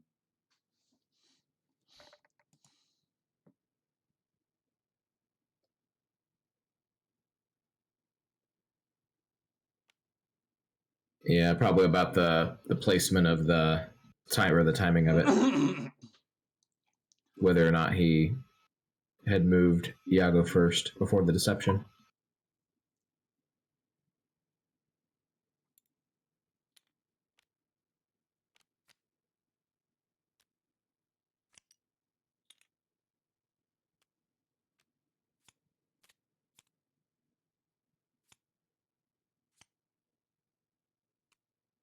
Okay.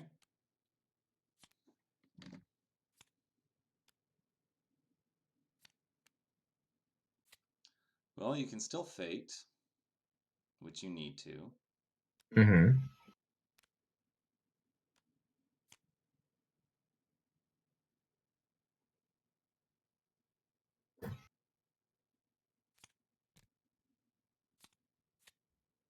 Has to be Abu or Aladdin. There are Abu or Aladdin in the discard pile.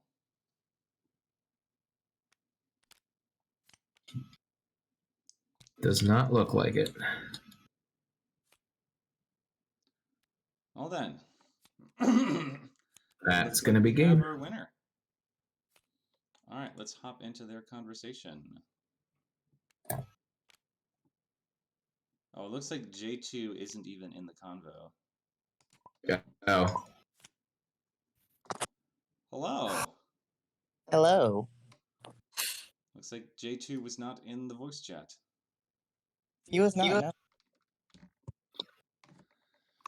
Okay, well that was quite a game. Ilkred, that was skipping over both the lamp and the pendant at the beginning there. That hurt so much. Came back really good though. Yeah, definitely. There's J2. All right, I'm here. I'm here. Hello. Well played. I am. Hello. Can you hear me? Yeah, we can hear you. Okay. Day 2. You are now our Jafar champion. It was real sweaty. It's real sweaty thing. You know, they play real good too. It was a close game. I think Zlay, I think you got hurt with that Aladdin with the pendant and Jasmine limiting the hand there. Yeah, especially since the lamp was at the literal bottom of the deck. Yes, that. If that had just been Lunar, I think I might have been able to pull that one through. It was well played. Well played. Yeah. Well, I wanted to minimize my deception or get in deception. That's why I got rid of my scare pendant. So I was like drawing a lot of cards, but getting faded wasn't. So that's why I was like, I'll just discard my hand if anything. I mean, you're gonna get wishes eventually anyway. Yeah, it was like later on. Like if I would have played anything, any other item besides my pendant, then I would have just been getting deception right away. But since you had to play the wish and everything, it's like it took a turn. Like that's why I didn't want to play too many items of my items. Like if I get deception, then that's because of a wish or something like that I can't have no control over. Mm-hmm. All right. So. Yeah, with me, I usually scry for an item. Rarely I'll choose an ally, but I saw Not My Dance say, scry for an ally, so don't listen to him. One of the few times I scry for an ally and describe both the items, so. And they both. Yeah, that was just bad luck. Like if you had gotten like one item and then Gazim, it's a little easier to come back. But for a while, there weren't enough allies for you to use the manipulation to pull back the other item. Correct. Like I was hoping because he had a Palace Guard and I think Iago. I was just holding on to it, but it just didn't proc. So. Yep. Yeah.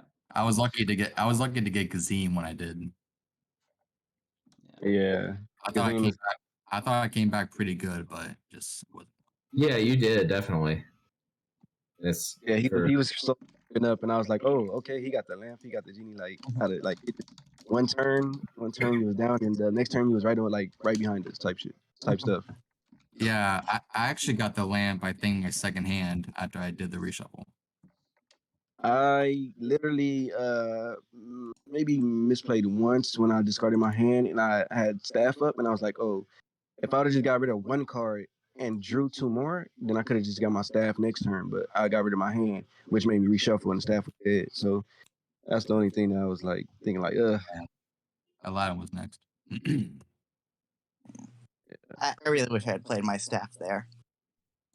That's where I felt like doing about all these heroes. Yeah, staff is real useful. Honestly, I get tempted to have Abu or Aladdin steal the staff. Just because it's so useful once it's on the board. Yeah, it's like a recur, like it recurs, like it gives you so much like advantage far as like getting stuff off the board, clearing stuff, and then get it right back and set up. It's strong when you can do that. I was scared when he had a 14 power over here at the crowd, and he had 14 power. I was like, that's so much he can do. Oh, the most power I've ever had with Jafar. He was well said. He was left alone for a while. Once I seen the pendant and the lamp go down, I was like, it's gonna be a while before you come. Focus on the other guy. Yeah.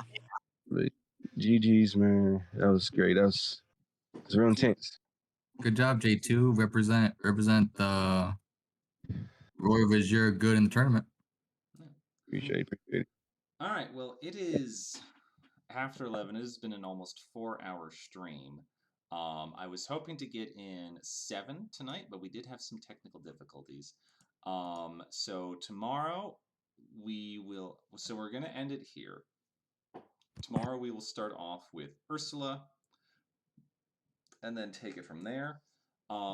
If you are in any match except maybe Prince John or Radigan, or for some reason Scar, who has 8 participants right now, please try to be available. I'm going to try to start again at 7:30 tomorrow night.